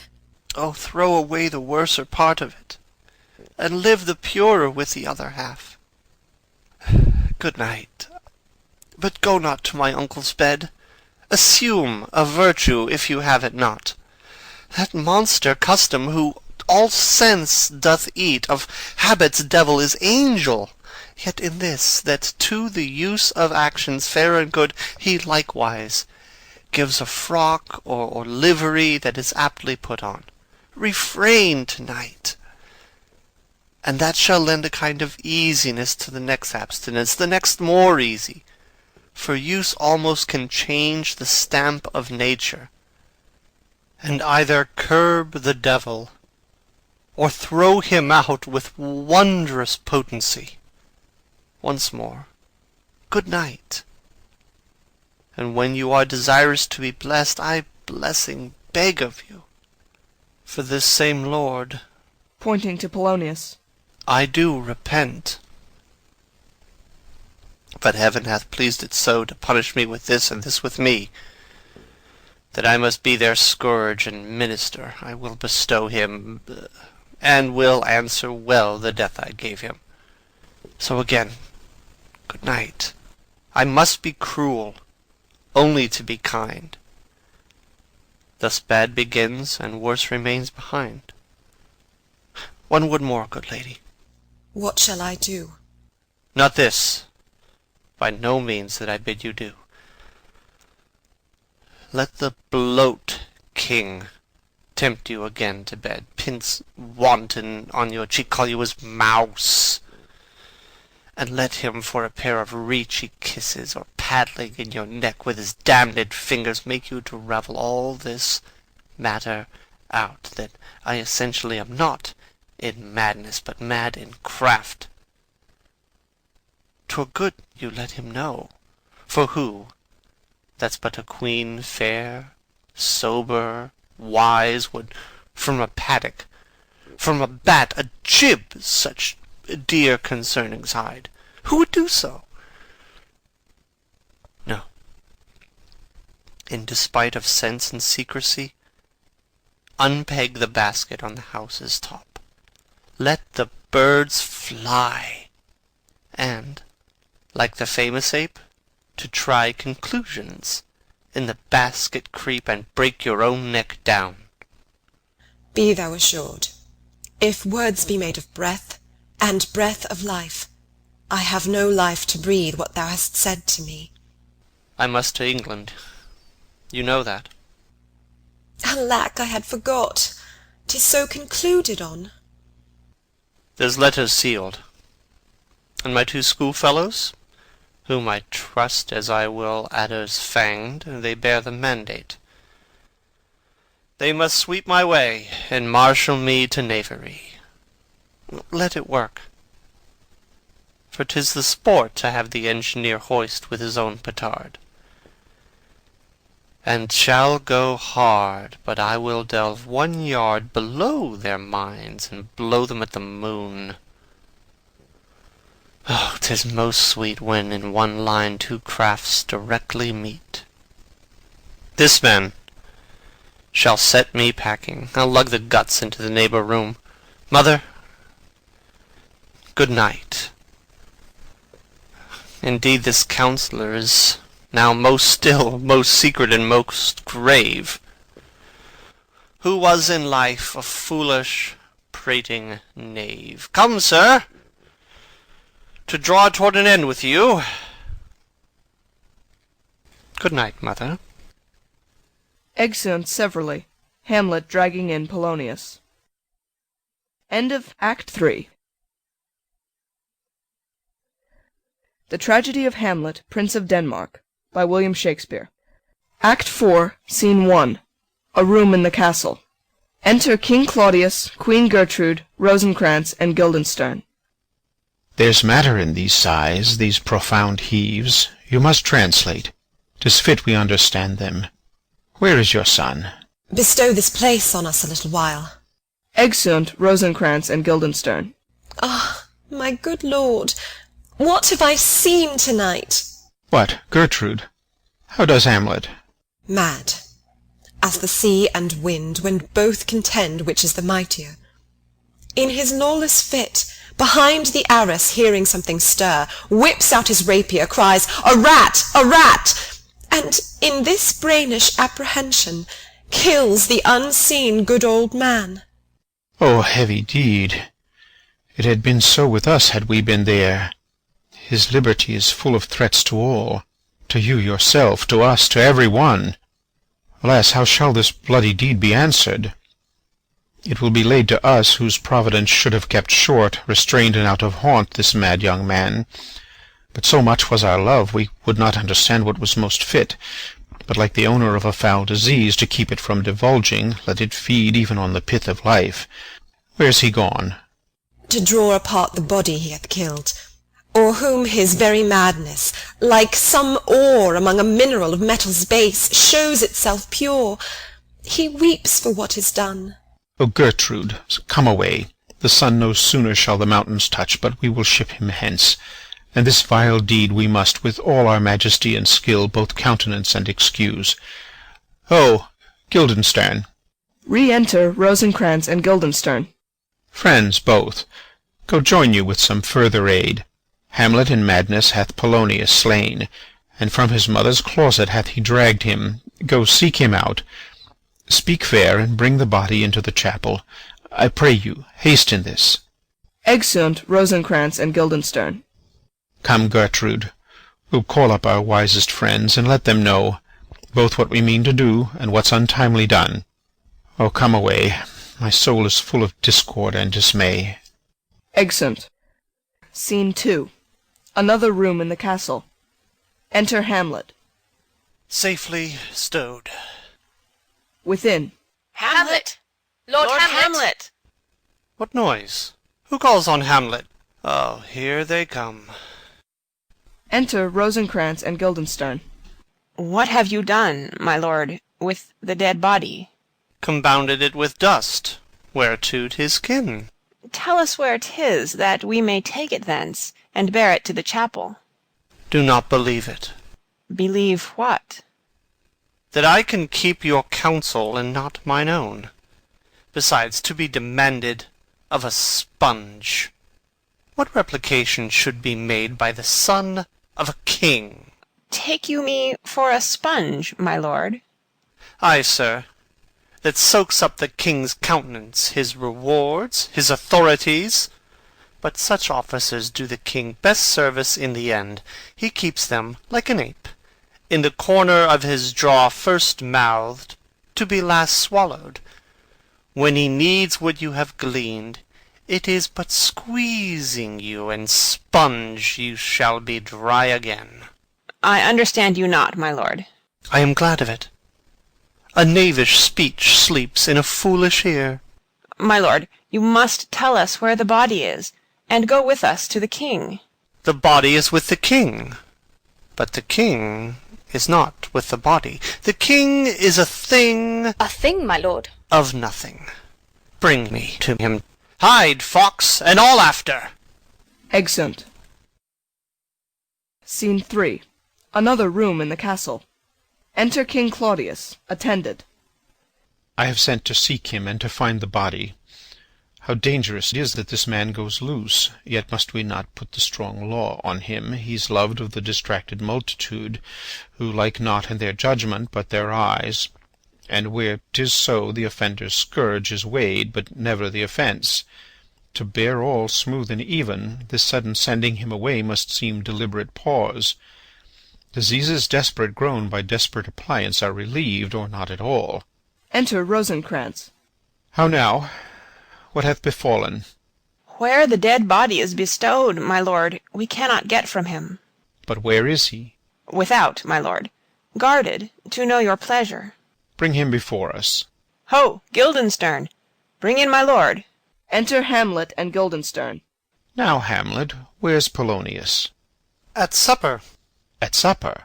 Where? Not where he eats, but where he is eaten. A certain convocation of politic worms are e'en at him. Your worm is your only emperor for diet. We fat all creatures else to fat us, and we fat ourselves for maggots. Your fat king and your lean beggar is but variable service, 2 dishes, but to 1 table. That's the end. Alas, alas. A man may fish with the worm that hath ate of a king, and cat of the fish that hath fed of that worm. What dost thou mean by this? Nothing, but to show you how a king may go a progress through the guts of a beggar. Where is Polonius? In heaven? Send hither to see. If your messenger find him not there, seek him in the other place yourself. But indeed, if you find him not within this month, you shall nose him as you go up the stairs into the lobby. Go seek him there. To some attendants. He will stay till ye come. Exeunt attendants. Hamlet, this deed for thine especial safety, which we do tender, as we dearly grieve for that which thou hast done, must send thee hence, with fiery quickness.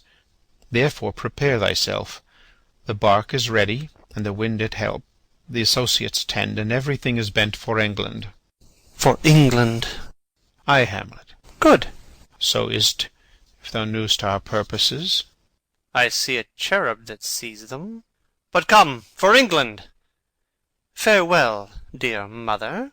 Thy loving father, Hamlet. My mother. Father and mother is man and wife is one flesh, and so my mother. Come, for England. Exit Hamlet. Follow him at foot. Tempt him with speed aboard. Delay it not. I'll have him hence to-night.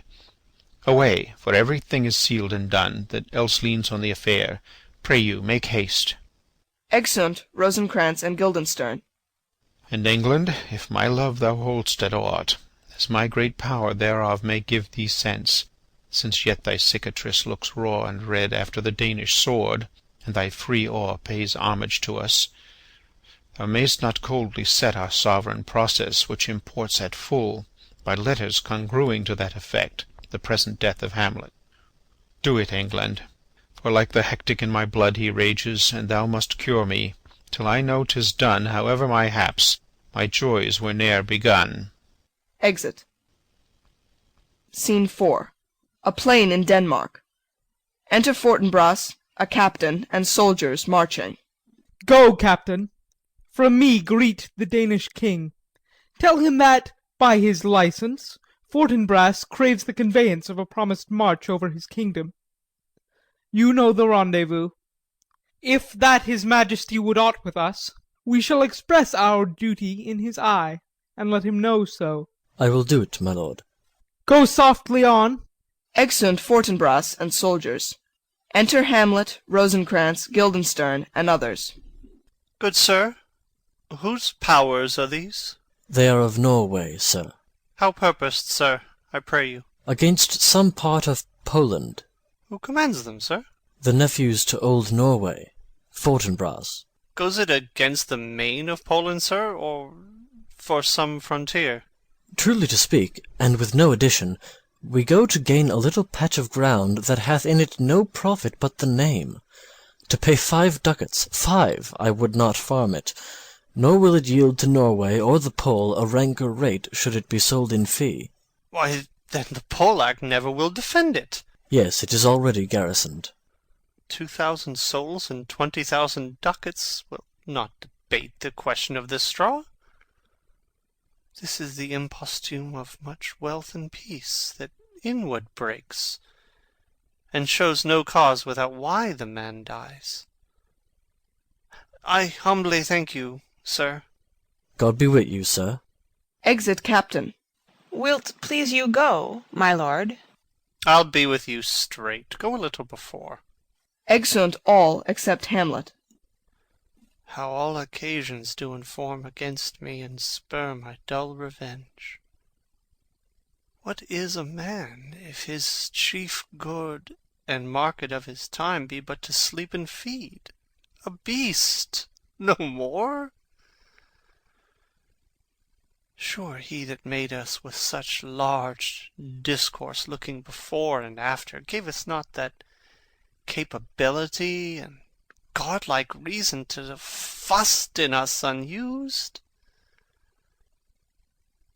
Now whether it be bestial oblivion or some craven scruple of thinking too precisely on the event, a thought which, quartered, hath but 1 part wisdom and ever 3 part coward, I do not know why yet I live to say this thing's to do. Sith I have cause and will and strength and means to do't.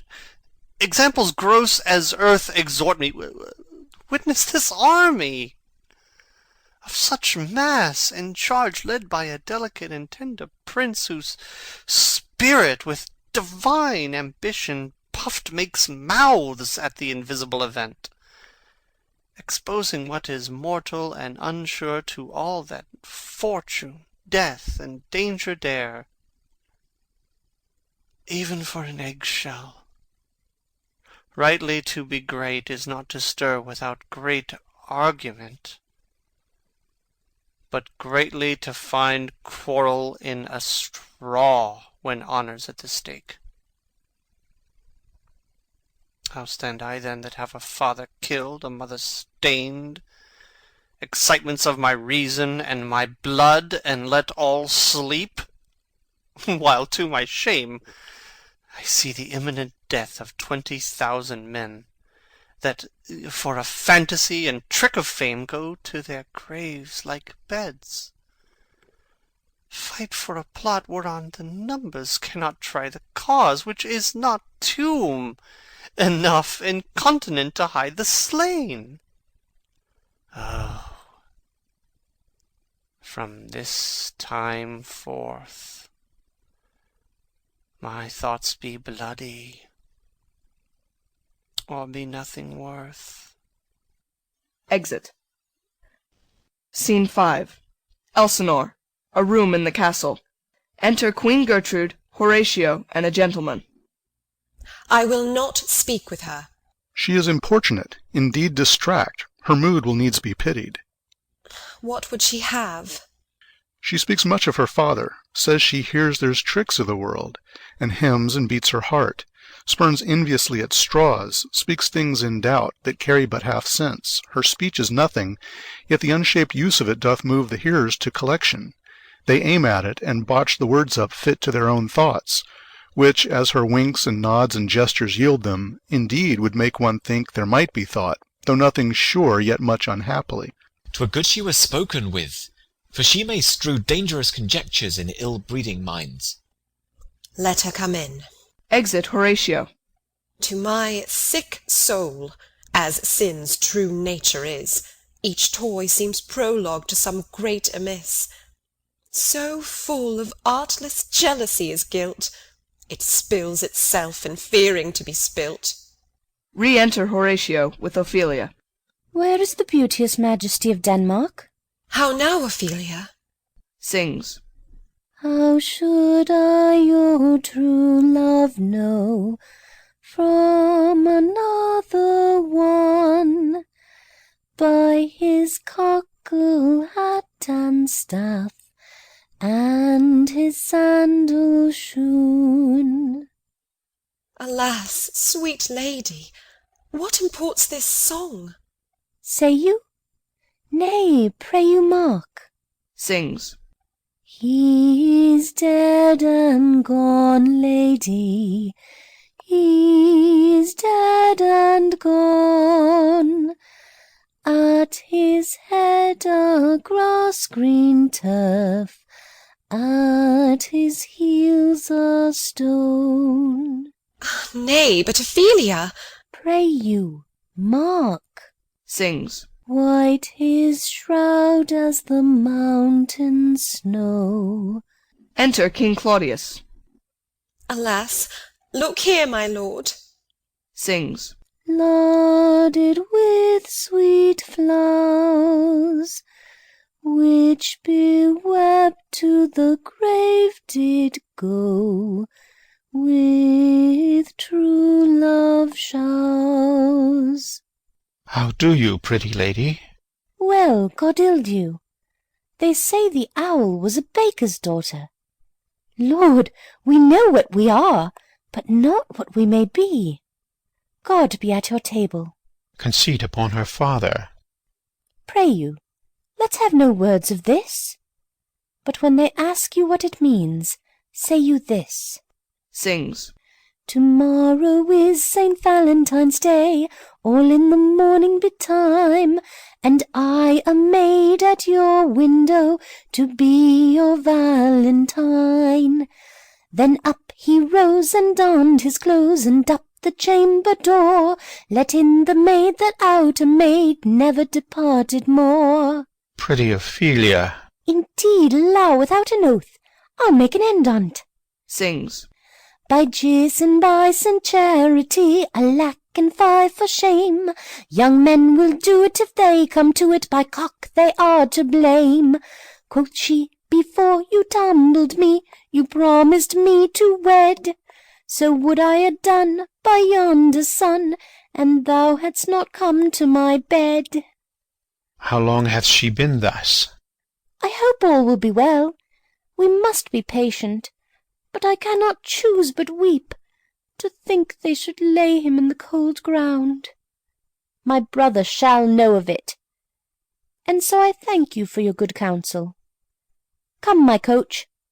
Good night, ladies. Good night, sweet ladies. Good night. Good night. Exit Ophelia. Follow her close.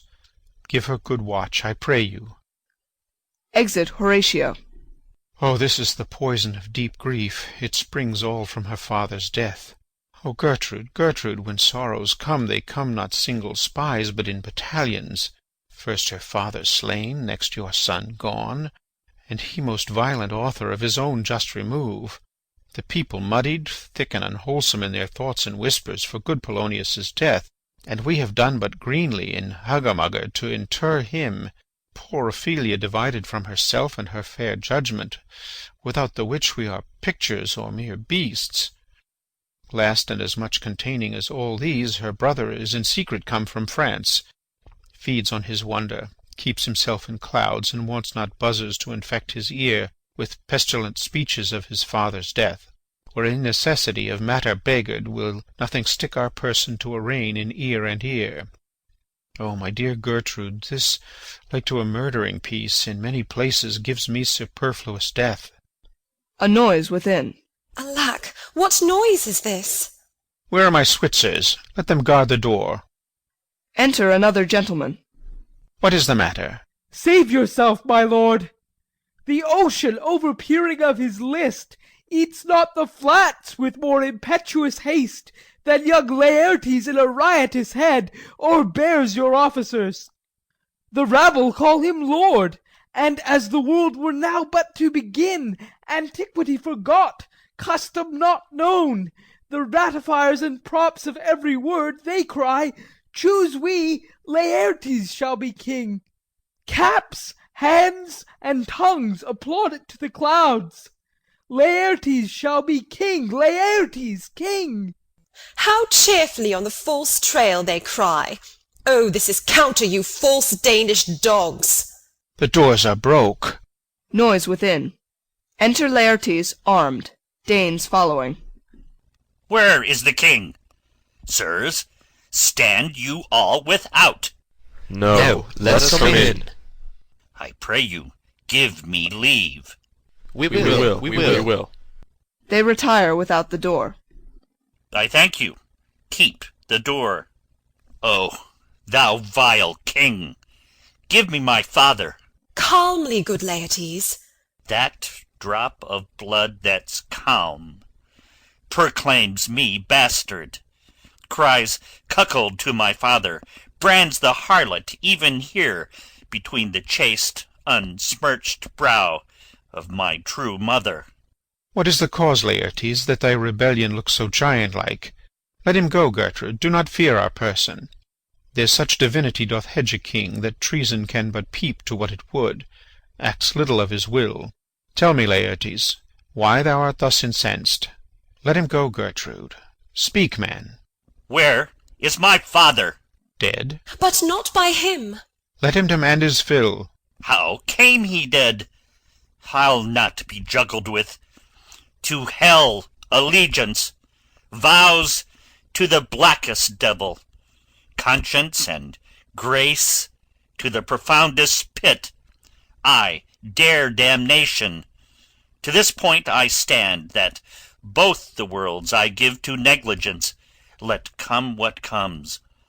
Only I'll be revenged most thoroughly for my father.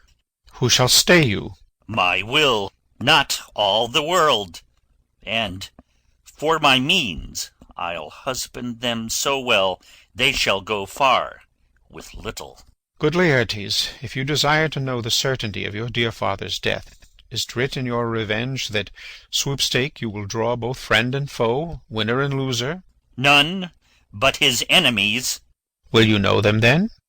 To his good friends thus wide I'll ope my arms, and like the kind life-rendering pelican, repast them with my blood.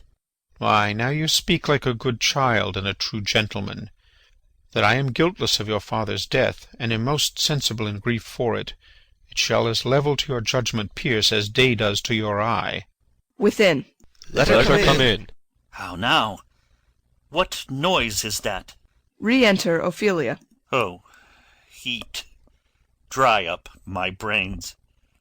Tears 7 times salt burn out the sense and virtue of mine eye. By heaven, thy madness shall be paid by weight, till our scale turn the beam. Oh, rose of May, dear maid, kind sister, sweet Ophelia, O heavens, is't possible a young maid's wits should be as moral as an old man's life? Nature is fine in love, and where 'tis fine, it sends some precious instance of itself after the thing it loves. Sings. They bore him barefaced on the bier, Hey non, nonny, nonny, hey nonny. And in his grave reigned many a tear. Fare you well, my dove. Hadst thou thy wits, and didst persuade revenge, it could not move thus. Sings. You must sing a down, and you call him a downer. Oh, how the wheel becomes it! It is the false steward that stole his master's daughter. This nothing's more than matter. There's rosemary, that's for remembrance. Pray, love, remember. And there is pansies, that's for thoughts. A document in madness. Thoughts and remembrance fitted. There's fennel for you, and columbines. There's rue for you, and here's some for me. We may call it Herb Grace o' Sundays. Oh, you must wear your rue with a difference. There's a daisy. I would give you some violets, but they withered all when my father died. They say he made a good end. Sings. For bonny sweet Robin is all my joy. Thought and affliction, passion, hell itself, she turns to favour and to prettiness. Sings. And will he not come again? And will he not come again? No, no, he is dead. Go to thy deathbed. He never will come again. His beard was as white as snow, all flaxen was his poll. He is gone, and we cast away moan. God have mercy on his soul. And of all Christian souls, I pray God be with ye. Exit Ophelia. Do you see this, O God? Laertes, I must commune with your grief, or you deny me right. Go but apart, make choice of whom your wisest friends you will, and they shall hear and judge twixt you and me. If by direct or by collateral hand they find us touched, we will our kingdom give, our crown, our life, and all that we can ours to you in satisfaction.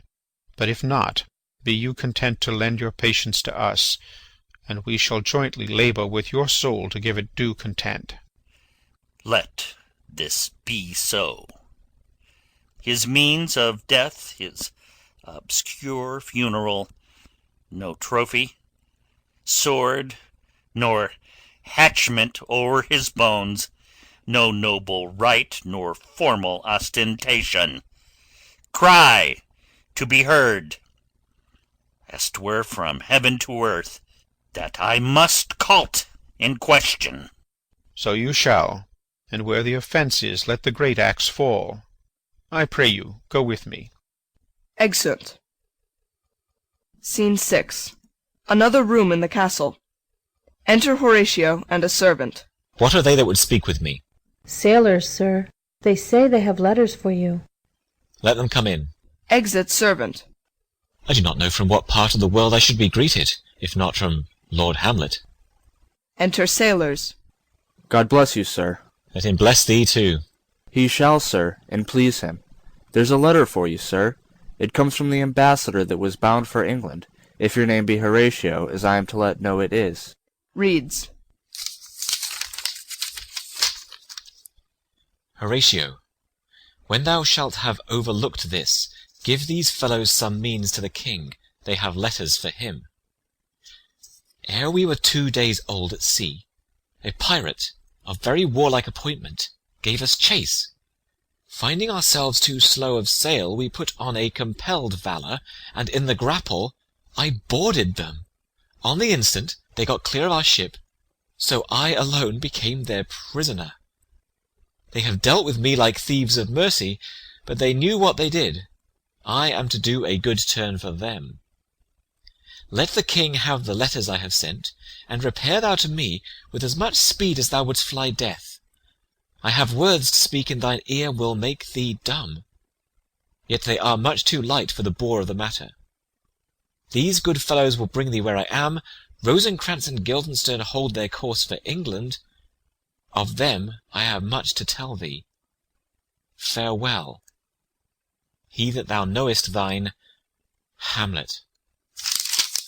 Come, I will make you way for these your letters, and do it the speedier, that you may direct me to him from whom you brought them. Exeunt. Scene 7. Another room in the castle. Enter King Claudius and Laertes. Now must your conscience my acquaintance seal, and you must put me in your heart for friend, sith you have heard, and with a knowing ear, that he which hath your noble father slain pursued my life. It well appears. But tell me why you proceeded not against these feats, so crimeful and so capital in nature, as by your safety, wisdom, all things else, you mainly were stirred up. Oh, for two special reasons, which may to you perhaps seem much unsinewed, but yet to me they are strong.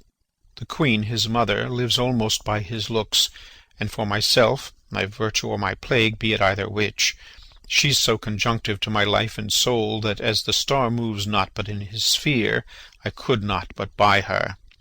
The other motive, why to a public count I might not go, is the great love the general gender bear him, who, dipping all his faults in their affection, would, like the spring that turneth wood to stone, convert his gyves to graces, so that my arrows, too slightly timbered for so loud a wind, would have reverted to my bow again, and not where I had aimed them. And so have I a noble father lost, a sister driven into desperate terms, whose worth, if praises may go back again, stood challenger on mount of all the age for her perfections. But my revenge will come. Break not your sleeps for that. You must not think that we are made of stuff so flat and dull that we can let our beard be shook with danger and think it pastime. You shortly shall hear more. I loved your father, and we love ourself, and that, I hope, will teach you to imagine— Enter a messenger. How now? What news? Letters, my lord, from Hamlet. This to your majesty, this to the queen. From Hamlet? Who brought them? Sailors, my lord, they say. I saw them not. They were given me by Claudio. He received them of him that brought them. Laertes, you shall hear them. Leave us. Exit messenger. Reads. High and mighty, you shall know I am set naked on your kingdom. Tomorrow shall I beg leave to see your kingly eyes, when I shall, first asking your pardon thereunto, recount the occasion of my sudden and more strange return. Hamlet. What should this mean? Are all the rest come back, or is it some abuse and no such thing? Know you the hand? 'Tis Hamlet's character, naked, and in a postscript here he says alone. Can you advise me? I'm lost in it, my lord, but let him come. It warms the very sickness in my heart, that I shall live and tell him to his teeth, thus didst thou. If it be so, Laertes, as how should it be so, how otherwise? Will you be ruled by me? Ay, my lord. So you will not o'errule me to a peace. To thine own peace. If he be now returned, as checking at his voyage, and that he means no more to undertake it, I will work him to an exploit, now ripe in my device, under the which he shall not choose but fall. And for his death no wind of blame shall breathe, but even his mother shall uncharge the practice and call it accident. My lord, I will be ruled. The rather, if you could devise it so that I might be the organ. It falls right. You have been talked of since your travel much, and that in Hamlet's hearing, for a quality wherein they say you shine.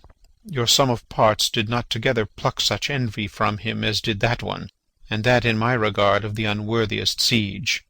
What part is that, my lord?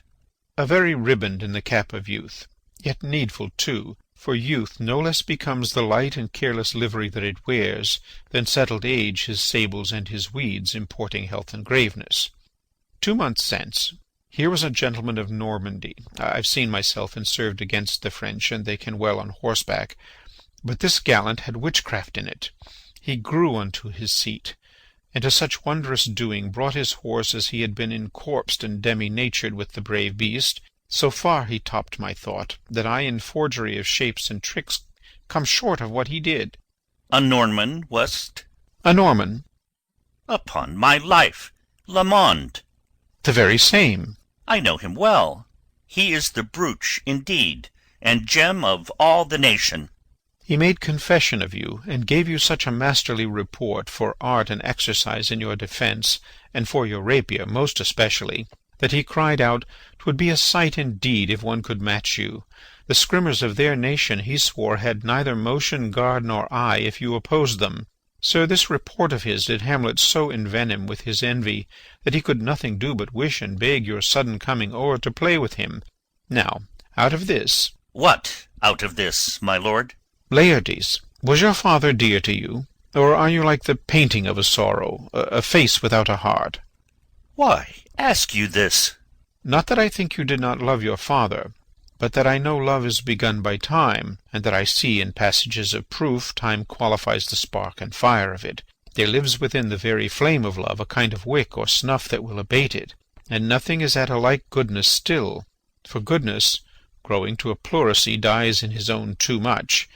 That we would do, we should do when we would, for this would changes, and hath abatements and delays as many as there are tongues, our hands, our accidents. And then this should is like a spendthrift sigh, that hurts by easing. But to the quick of the ulcer, Hamlet comes back. What would you undertake to show yourself your father's son in deed more than in words? To cut his throat in the church. No place, indeed, should murder sanctuarize. Revenge should have no bounds. But, good Laertes, will you do this? Keep close within your chamber. Hamlet returned shall know you are come home. We'll put on those that shall praise your excellence, and set a double varnish on the fame the Frenchman gave you. Bring you in fine together, and wager on your heads. He, being remiss, most generous, and free from all contriving, will not peruse the foils, so that with ease, or with a little shuffling, you may choose a sword unbaited, and in a passive practice requite him for your father. I will do it, and for that purpose I'll anoint my sword.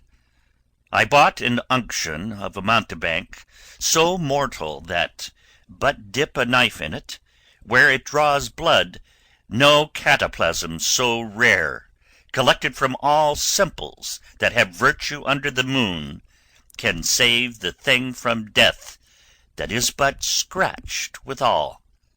I'll touch my point with this contagion, that if I gall him slightly, it may be death.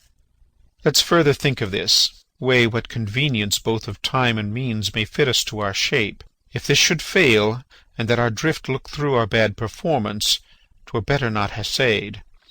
Therefore this project should have a back or second that might hold, if this should blast in proof. Soft, let me see. We'll make a solemn wager on your cunnings. I have, when in your motion you are hot and dry, as make your bouts more violent to that end, and that he calls for drink, I'll have prepared him a chalice for the nonce, wherein but sipping, if he by chance escape your venomed stuck, our purpose may hold there. Enter Queen Gertrude. How now, sweet queen?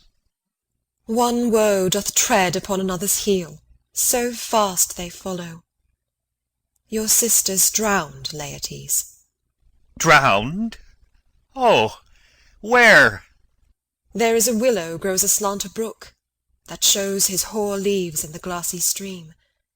There with fantastic garlands did she come, of crowflowers, nettles, daisies, and long purples, that liberal shepherds give a grosser name, but our cold maids do dead men's fingers call them.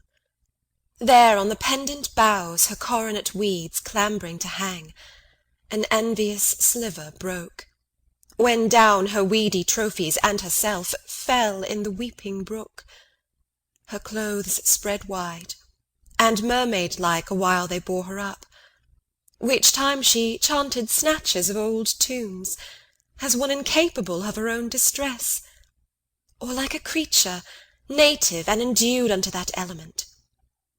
But long it could not be, till that her garments, heavy with their drink, pulled the poor wretch from her melodious lay to muddy death. Alas, then she is drowned? Drowned. Drowned. Too much of water hast thou, poor Ophelia, and therefore I forbid my tears. But yet it is our trick. Nature her custom holds. Let shame say what it will. When these are gone, the woman will be out.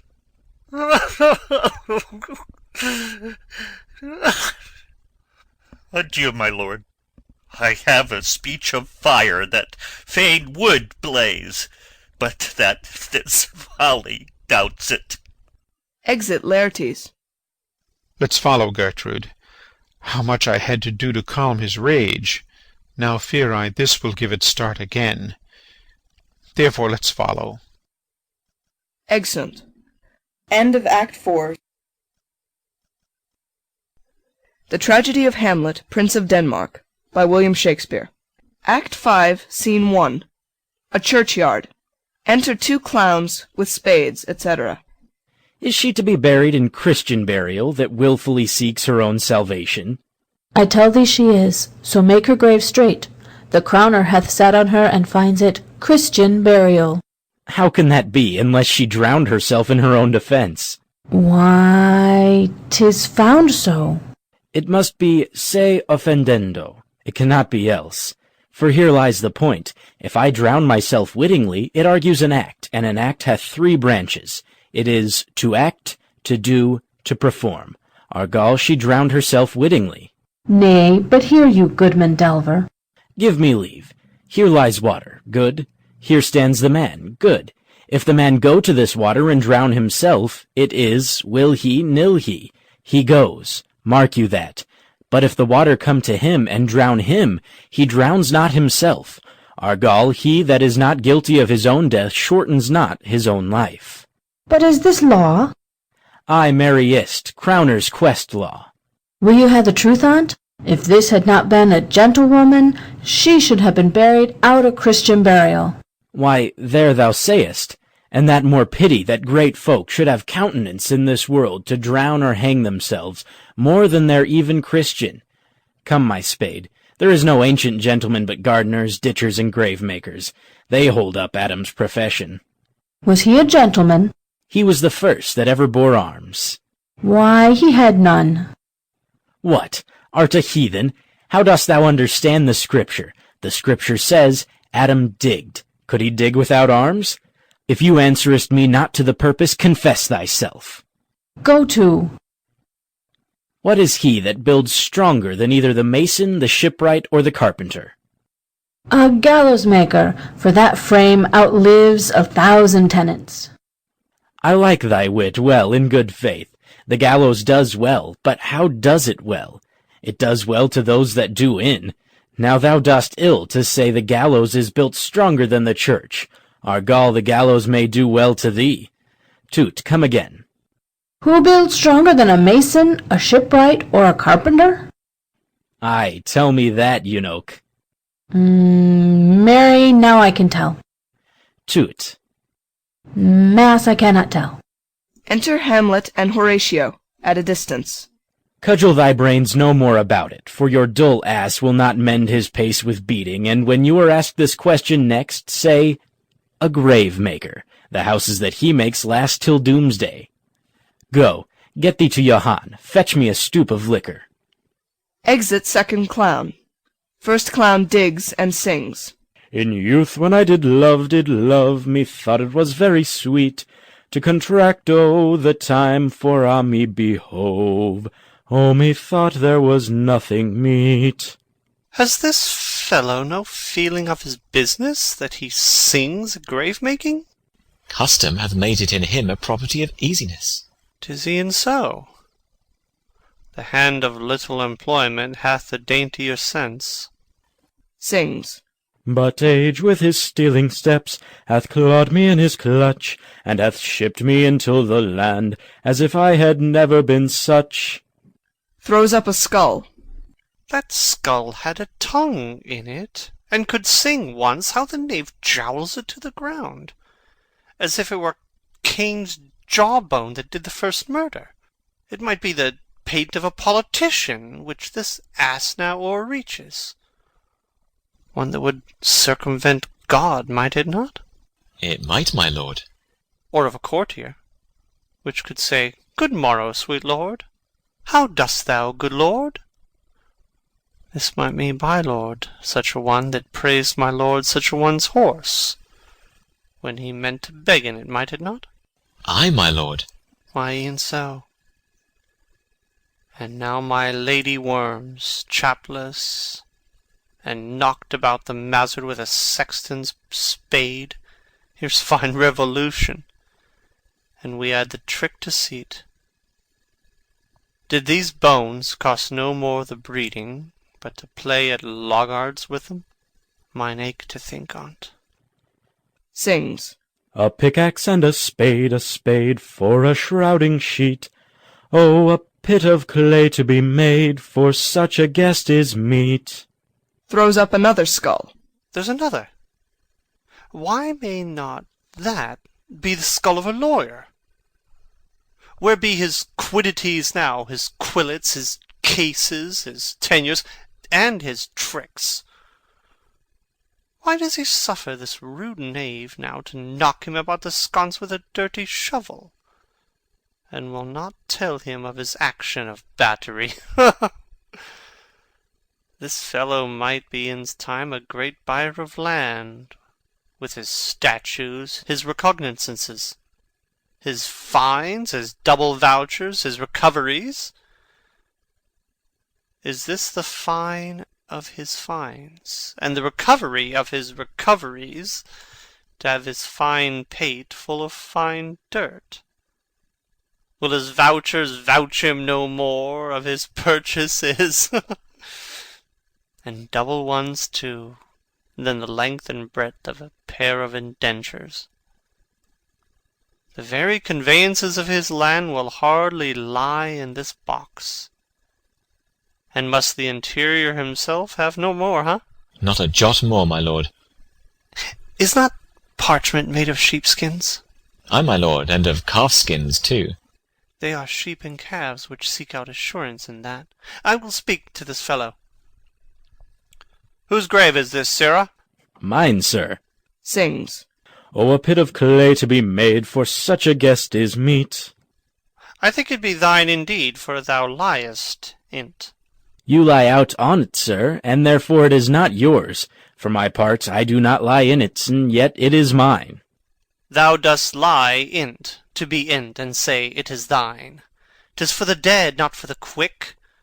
Therefore thou liest. 'Tis a quick lie, sir, 'twill away again, from me to you. What man dost thou dig it for? For no man, sir. What woman, then? For none neither. Who is to be buried in't? One that was a woman, sir, but, rest her soul, she's dead. How absolute the knave is. We must speak by the card, or equivocation will undo us. By the Lord, Horatio, these 3 years I have taken note of it. The age is grown so picked that the toe of the peasant comes so near the heel of the courtier he gaffs his kibe.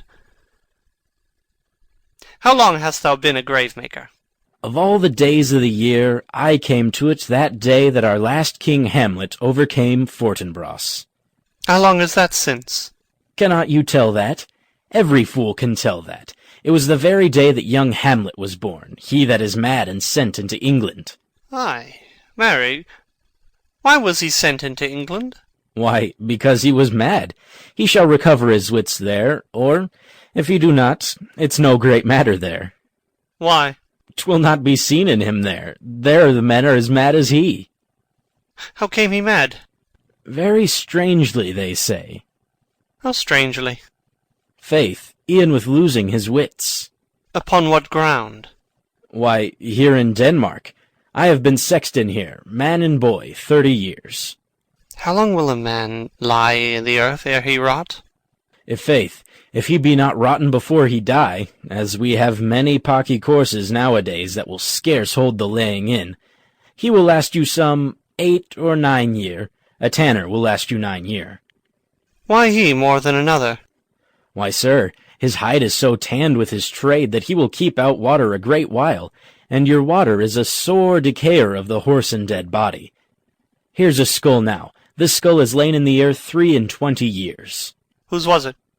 A horse and mad fellow's it was. Whose do you think it was? Nay, I know not. A pestilence on him for a mad rogue. I poured a flagon of Rhenish on my head once. This same skull, sir, was Yorick's skull, the king's jester. This? E'en that. Let me see. Takes the skull. Oh, alas, poor Yorick. I knew him, Horatio, a fellow of infinite jest, of most excellent fancy. He hath borne me on his back 1,000 times. And now? How abhorred in my imagination it is, my gorge rims at it. He hung those lips I have kissed I know not how oft. Where be your jibes now? Your gambols, your songs, your flashes of merriment that were wont to set the table on a roar? Not one now, to mock your own grinning. Quite chapfallen. Now, get you to my lady's chamber, and tell her.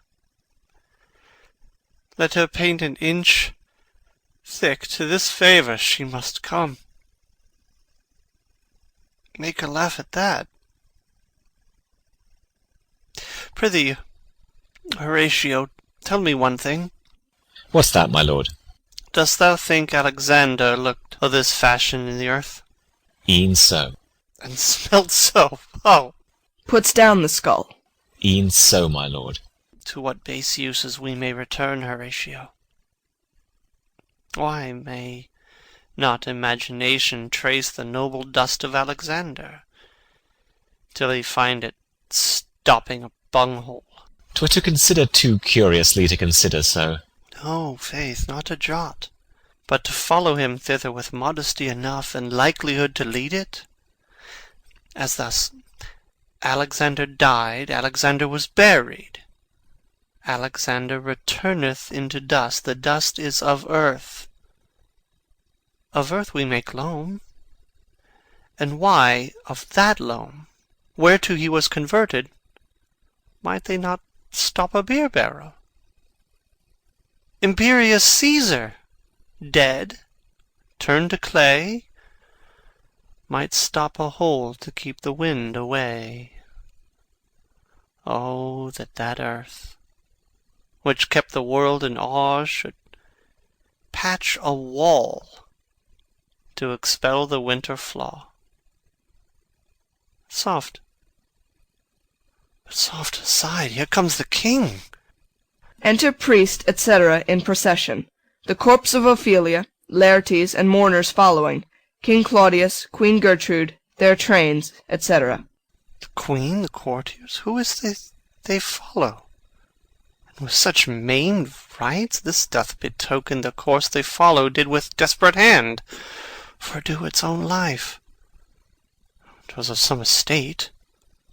Couch we a while and mark. Retiring with Horatio. What ceremony else? That is Laertes, a very noble youth. Mark. Her obsequies have been as far enlarged as we have warranties. Her death was doubtful. And, but that great command o'ersways the order, she should in ground unsanctified have lodged till the last trumpet. For charitable prayers, shards, flints and pebbles should be thrown on her, yet here she is allowed her virgin rites, her maid instruments, and the bringing home of bell and burial. Must there no more be done? No more be done. We should profane the service of the dead to sing a requiem and such rest to her as to peace-parted souls. Lay her in the earth, and from her fair and unpolluted flesh may violets spring. I tell thee, churlish priest, a ministering angel shall my sister be when thou liest howling. To fair Ophelia? Sweets to the sweet, farewell. Scattering flowers. I hoped thou shouldst have been my Hamlet's wife. I thought thy bride bed to have decked, sweet maid, and not have strewed thy grave. Oh, treble woe fall 10 times treble on that cursed head, whose wicked deed thy most ingenious sense deprived thee of. Hold off the earth awhile, till I have caught her once more in mine arms. Leaps into the grave. Now pile your dust upon the quick end, dead, till of this flat a mountain you have made, to o'ertop old Pelion, or the skyish head of blue Olympus. Advancing. What is he whose grief bears such an emphasis? Whose phrase of sorrow conjures the wandering stars and makes them stand like wonder-wounded hearers? This is I, Hamlet the Dane. Leaps into the grave. The devil take thy soul. Grappling with him. Thou prayest not well, I prithee. Take thy fingers from my throat. For though I am not splentive and rash, yet I have something in me dangerous, which let thy wiseness fear. Hold off thy hand. Pluck them asunder. Hamlet! Hamlet! Gentlemen! Good my lord, be quiet. The attendants part them, and they come out of the grave. Why, I will fight with him upon this theme until my eyelids will no longer wag. Oh, my son, what theme? I loved Ophelia. 40,000 brothers could not, with all their quantity of love, make up my sum. What wilt thou do for her? Oh, he is mad, Laertes. For love of God, forbear him. Swoons! Show me what thou do. Would weep, would fight, would fast, wouldst tear thyself, would drink up easel, eat a crocodile, I'll do't. Dost thou come here to whine, to outface me with leaping in her grave? Be buried quick with her, and so will I. And if thou prate of mountains, let them throw millions of acres on us, till our ground, singeing his pate against the burning zone, make Ossa like a wart. Nay, and thou'lt mow, thou rant as well as thou. This is mere madness, and thus a while the fit will work on him. Anon, as patient as the female dove, when that her golden couplets are disclosed, his silence will sit drooping. Hear you, sir. What is the reason that you use me thus? I loved you ever. But it is no matter, let Hercules himself do what he may. The cat will mew, and dog will have his day. Exit Hamlet. I pray you, good Horatio, wait upon him. Exit Horatio. To Laertes. Strengthen your patience in our last night's speech. We'll put the matter to the present push. Good Gertrude, set some watch over your son. This grave shall have a living monument. An hour of quiet shortly shall we see. Till then, in patience our proceeding be. Exeunt. Scene 2. A hall in the castle. Enter Hamlet and Horatio. So much for this, sir. Now shall you see the other. You do remember all the circumstance? Remember it, my lord? Sir, in my heart there was a kind of fighting that would not let me sleep. Methought I lay worse than the mutines in the bilboes. Rashly, and praise be rashness for it, let us know. Our indiscretion sometimes serves us well, when our deep plots do pall, and that should teach us there's a divinity that shapes our ends, rough hew them how we will. That is most certain. Up from my cabin, my sea-gown scarfed about me, in the dark groped I to find out them, had my desire, fingered their packet, and in fine withdrew to mine own room again, making so bold, my fears forgetting manners, to unseal their grand commission, where I found, Horatio, a royal knavery, an exact command, larded with many several sorts of reasons, importing Denmark's health, and England's too, with, such bugs and goblins in my life, that on the supervised no leisure bated, no, not to stay the grinding of the axe, my head should be struck off. Is't possible? Here's the commission. Read it at more leisure. But wilt thou hear me how I did proceed? I beseech you. Being thus benetted round with villainies, ere I could make a prologue to my brains, they had begun the play. I sat me down, devised a new commission, wrote it fair. I once did hold it, as our statists do, a baseness to write fair, and laboured much how to forget that learning. But, sir, now it did me yeoman's service. Wilt thou know the effect of what I wrote? Ay, my good lord. An earnest conjuration from the king, as England was his faithful tributary, as love between them like the palm might flourish, as peace should stiff her wheaten garland wear, and stand a comma atween their amities, and many such like asses of great charge, that on the view and knowing of these contents, without abatement further, more or less, he should the bearers put to sudden death, no shriving time allowed. How is this sealed? Why, even in that was heaven ordinant. I had my father's signet in my purse, which was the model of that Danish seal. Folded the writ up in form of the other, scribed it, gave it the impression, placed it safely, the changeling never known. Now the next day was our sea fight, and what to this was sequenced thou know'st already. So Guildenstern and Rosencrantz go to it. Ay, man, they did make love to this employment. They are not near my conscience. Their defeat does by their own insinuation grow. 'Tis dangerous when the baser nature comes between the pass and fell incensed points of mighty opposites. Why, what a king is this? Does it not, thinks thee, stand me now upon?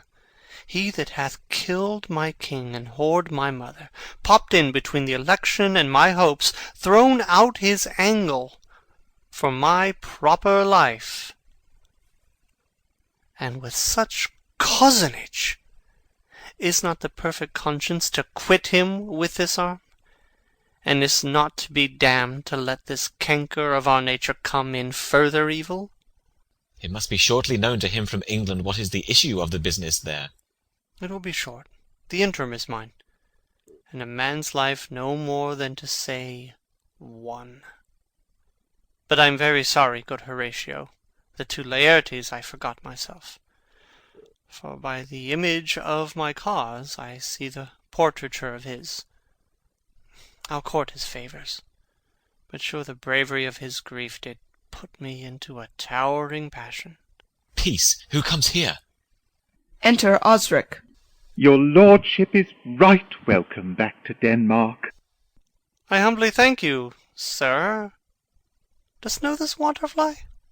No, my good lord. Thy state is the more gracious, for 'tis a vice to know him. He hath much land and fertile. Let a beast be lord of beasts, and his crib shall stand at the king's mess. 'Tis a show, but, as I say, spacious in the possession of dirt.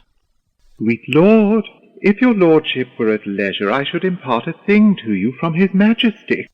I will receive it, sir, with all diligence of spirit. Put your bonnet to his right use, 'tis for the head. I thank your lordship. It is very hot. No, believe me, 'tis very cold, the wind is northerly. It is indifferent cold, my lord, indeed. But yet methinks it is very sultry and hot for my complexion. Exceedingly, my lord. It is very sultry, as it were. I cannot tell how. But, my lord, his majesty bade me signify to you that he has laid a great wager on your head.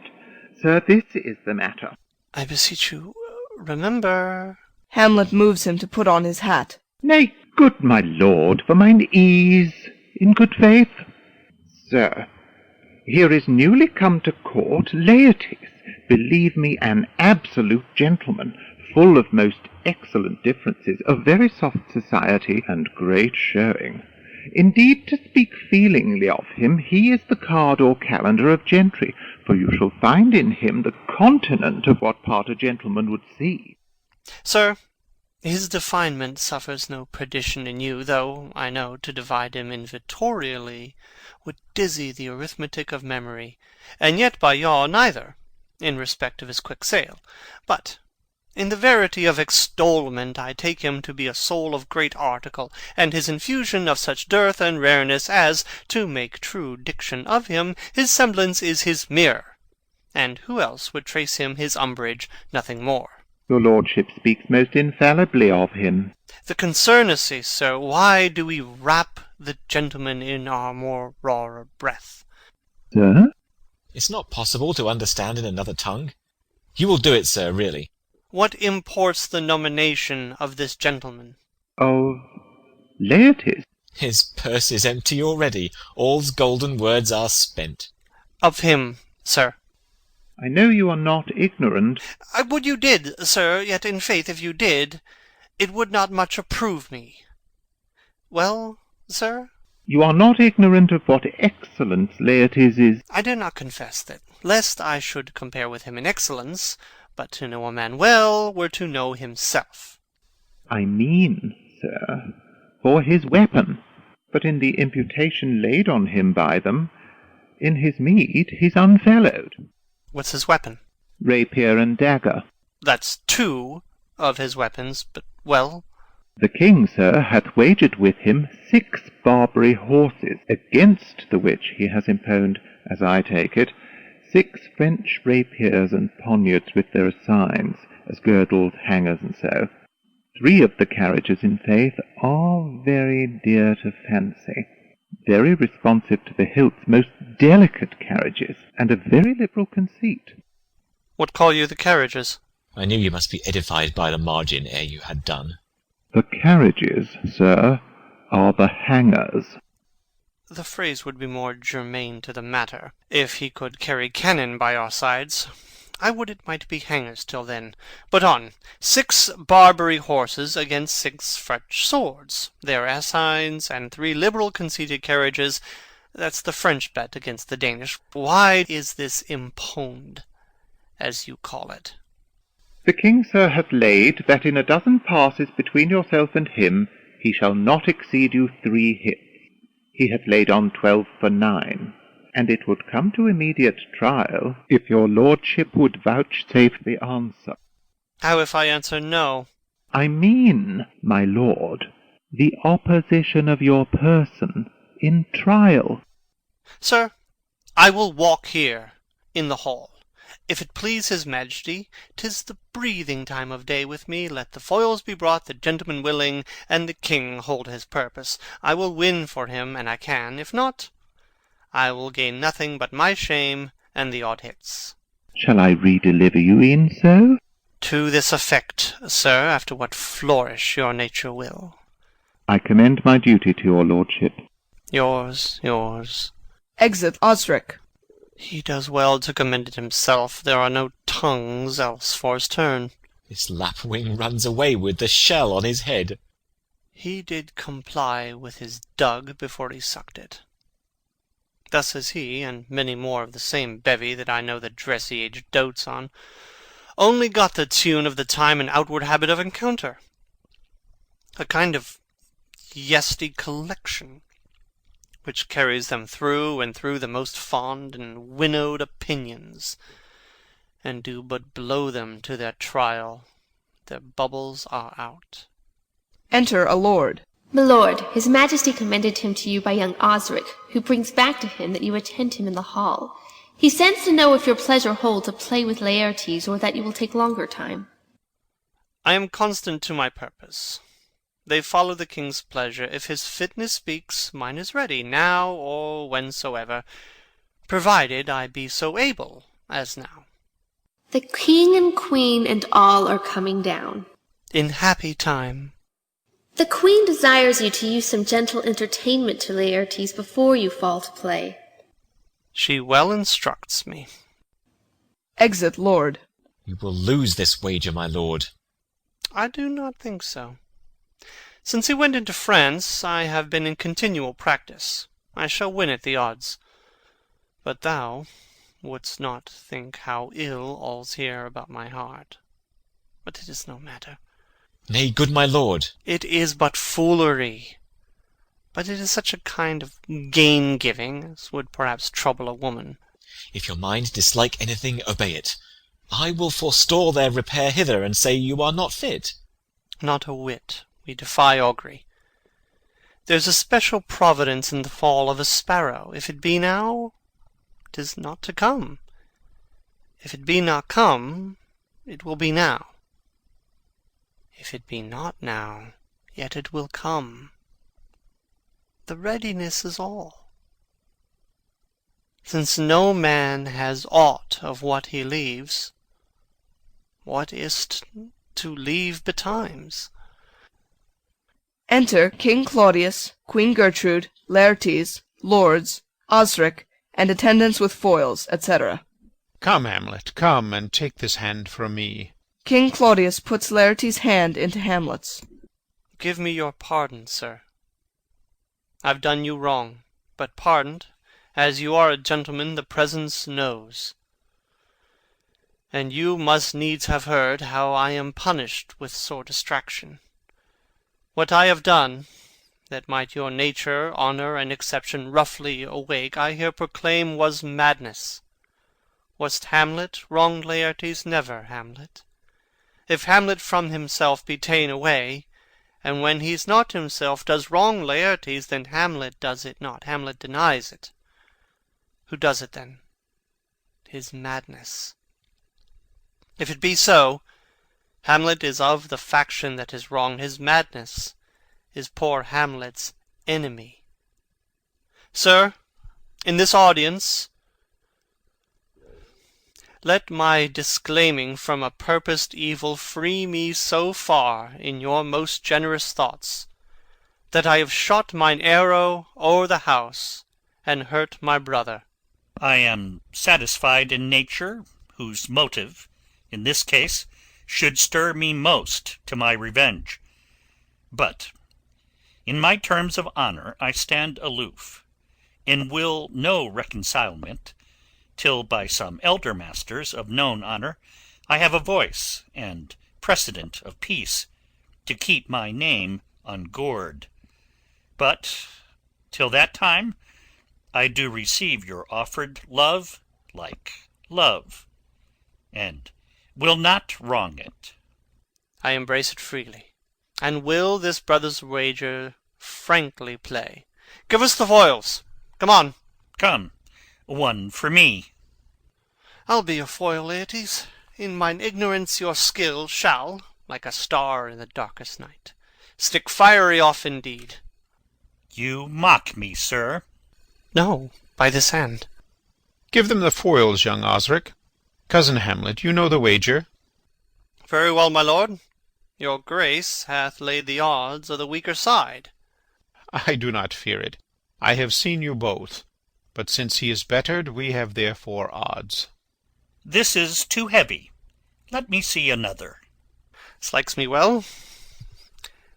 These foils have all a length. Ay, my good lord. Set me the stoups of wine upon that table. If Hamlet give the first or second hit, or quit in answer of the third exchange, let all the battlements their ordnance fire.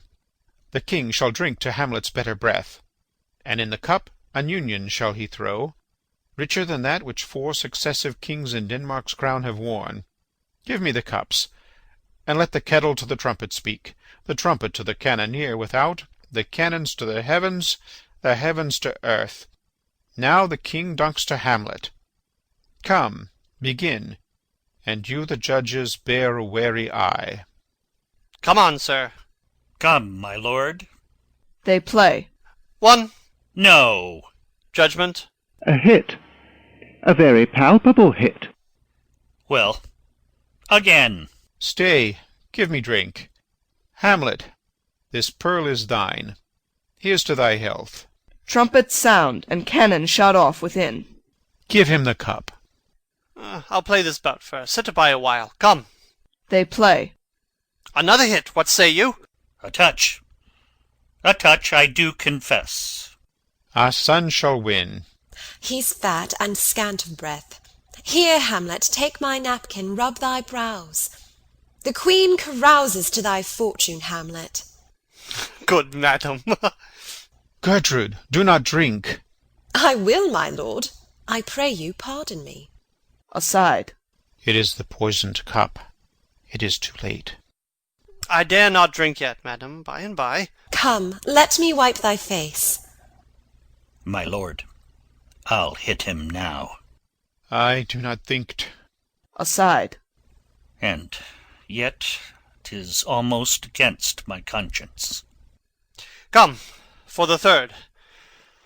Laertes, you do but dally.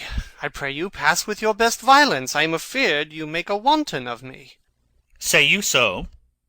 Come, on. They play.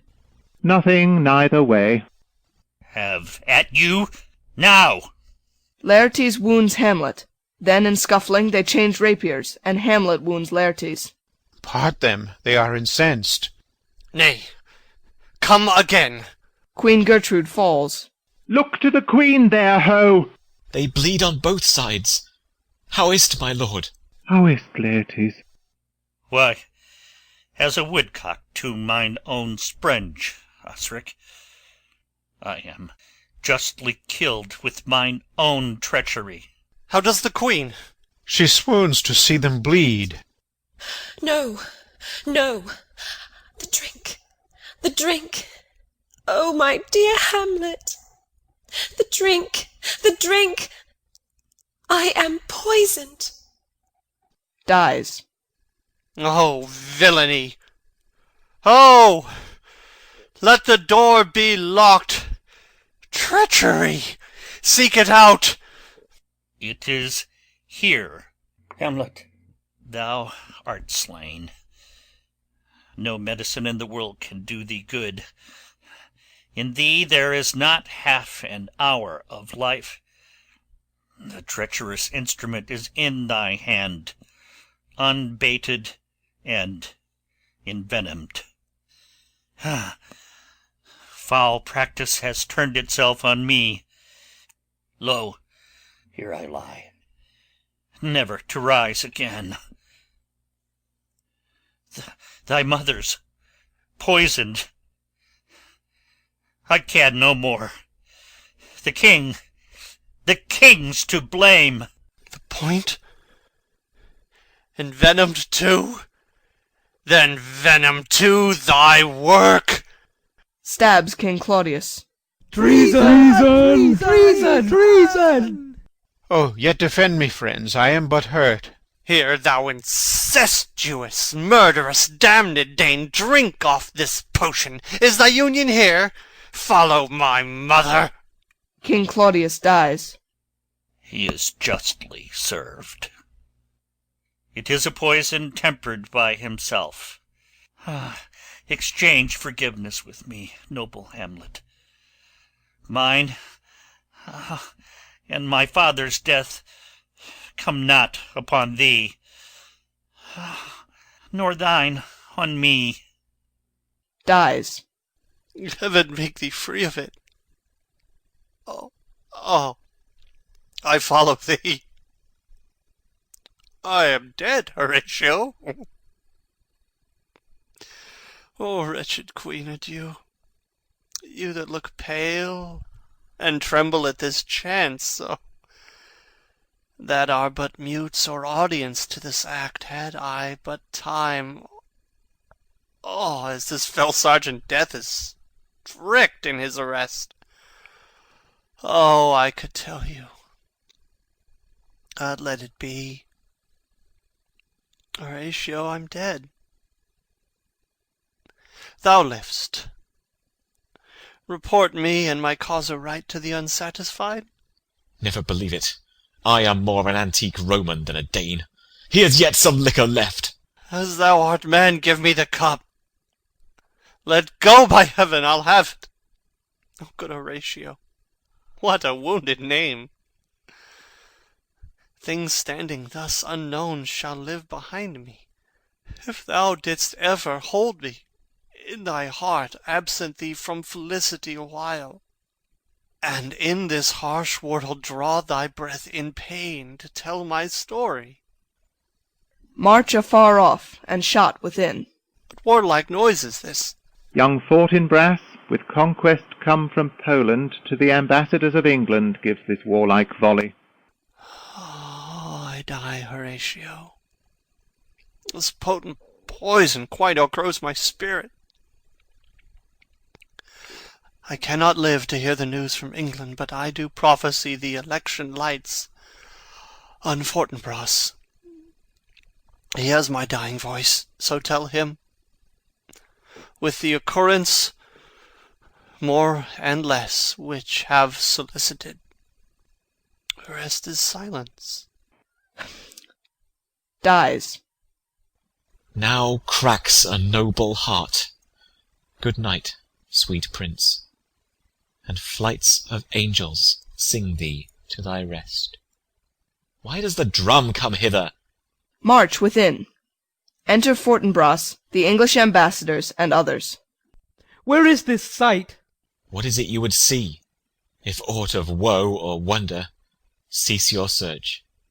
This quarry cries on havoc.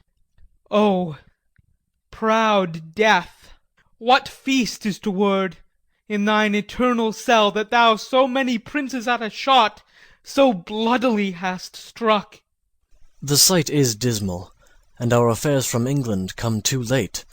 The ears are senseless that should give us hearing. To tell him his commandment is fulfilled, that Rosencrantz and Guildenstern are dead, where should we have our thanks? Not from his mouth, had it the ability of life to thank you. He never gave commandment for their death. But since, so jump upon this bloody question, you from the Polack wars, and you from England, are here arrived, give order that these bodies, high on a stage, be placed to the view. And let me speak to the yet unknowing world how these things came about.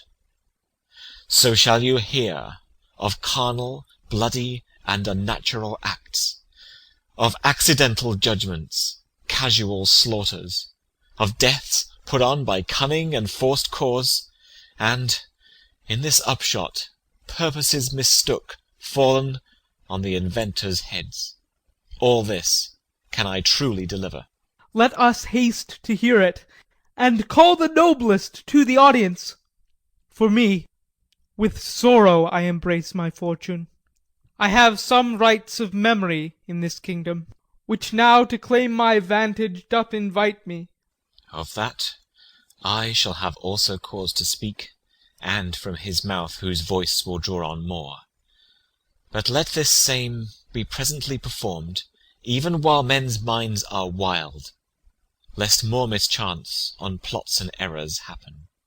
Let 4 captains bear Hamlet like a soldier to the stage, for he was likely, had he been put on, to have proved most royally, and, for his passage, the soldiers' music and the rites of war speak loudly for him. Take up the bodies. Such a sight as this becomes the field, but here shows much amiss. Go, bid the soldiers shoot. A dead march. Exeunt, bearing off the dead bodies, after which a peal of ordnance is shot off. End of Act 5. End of Hamlet by William Shakespeare.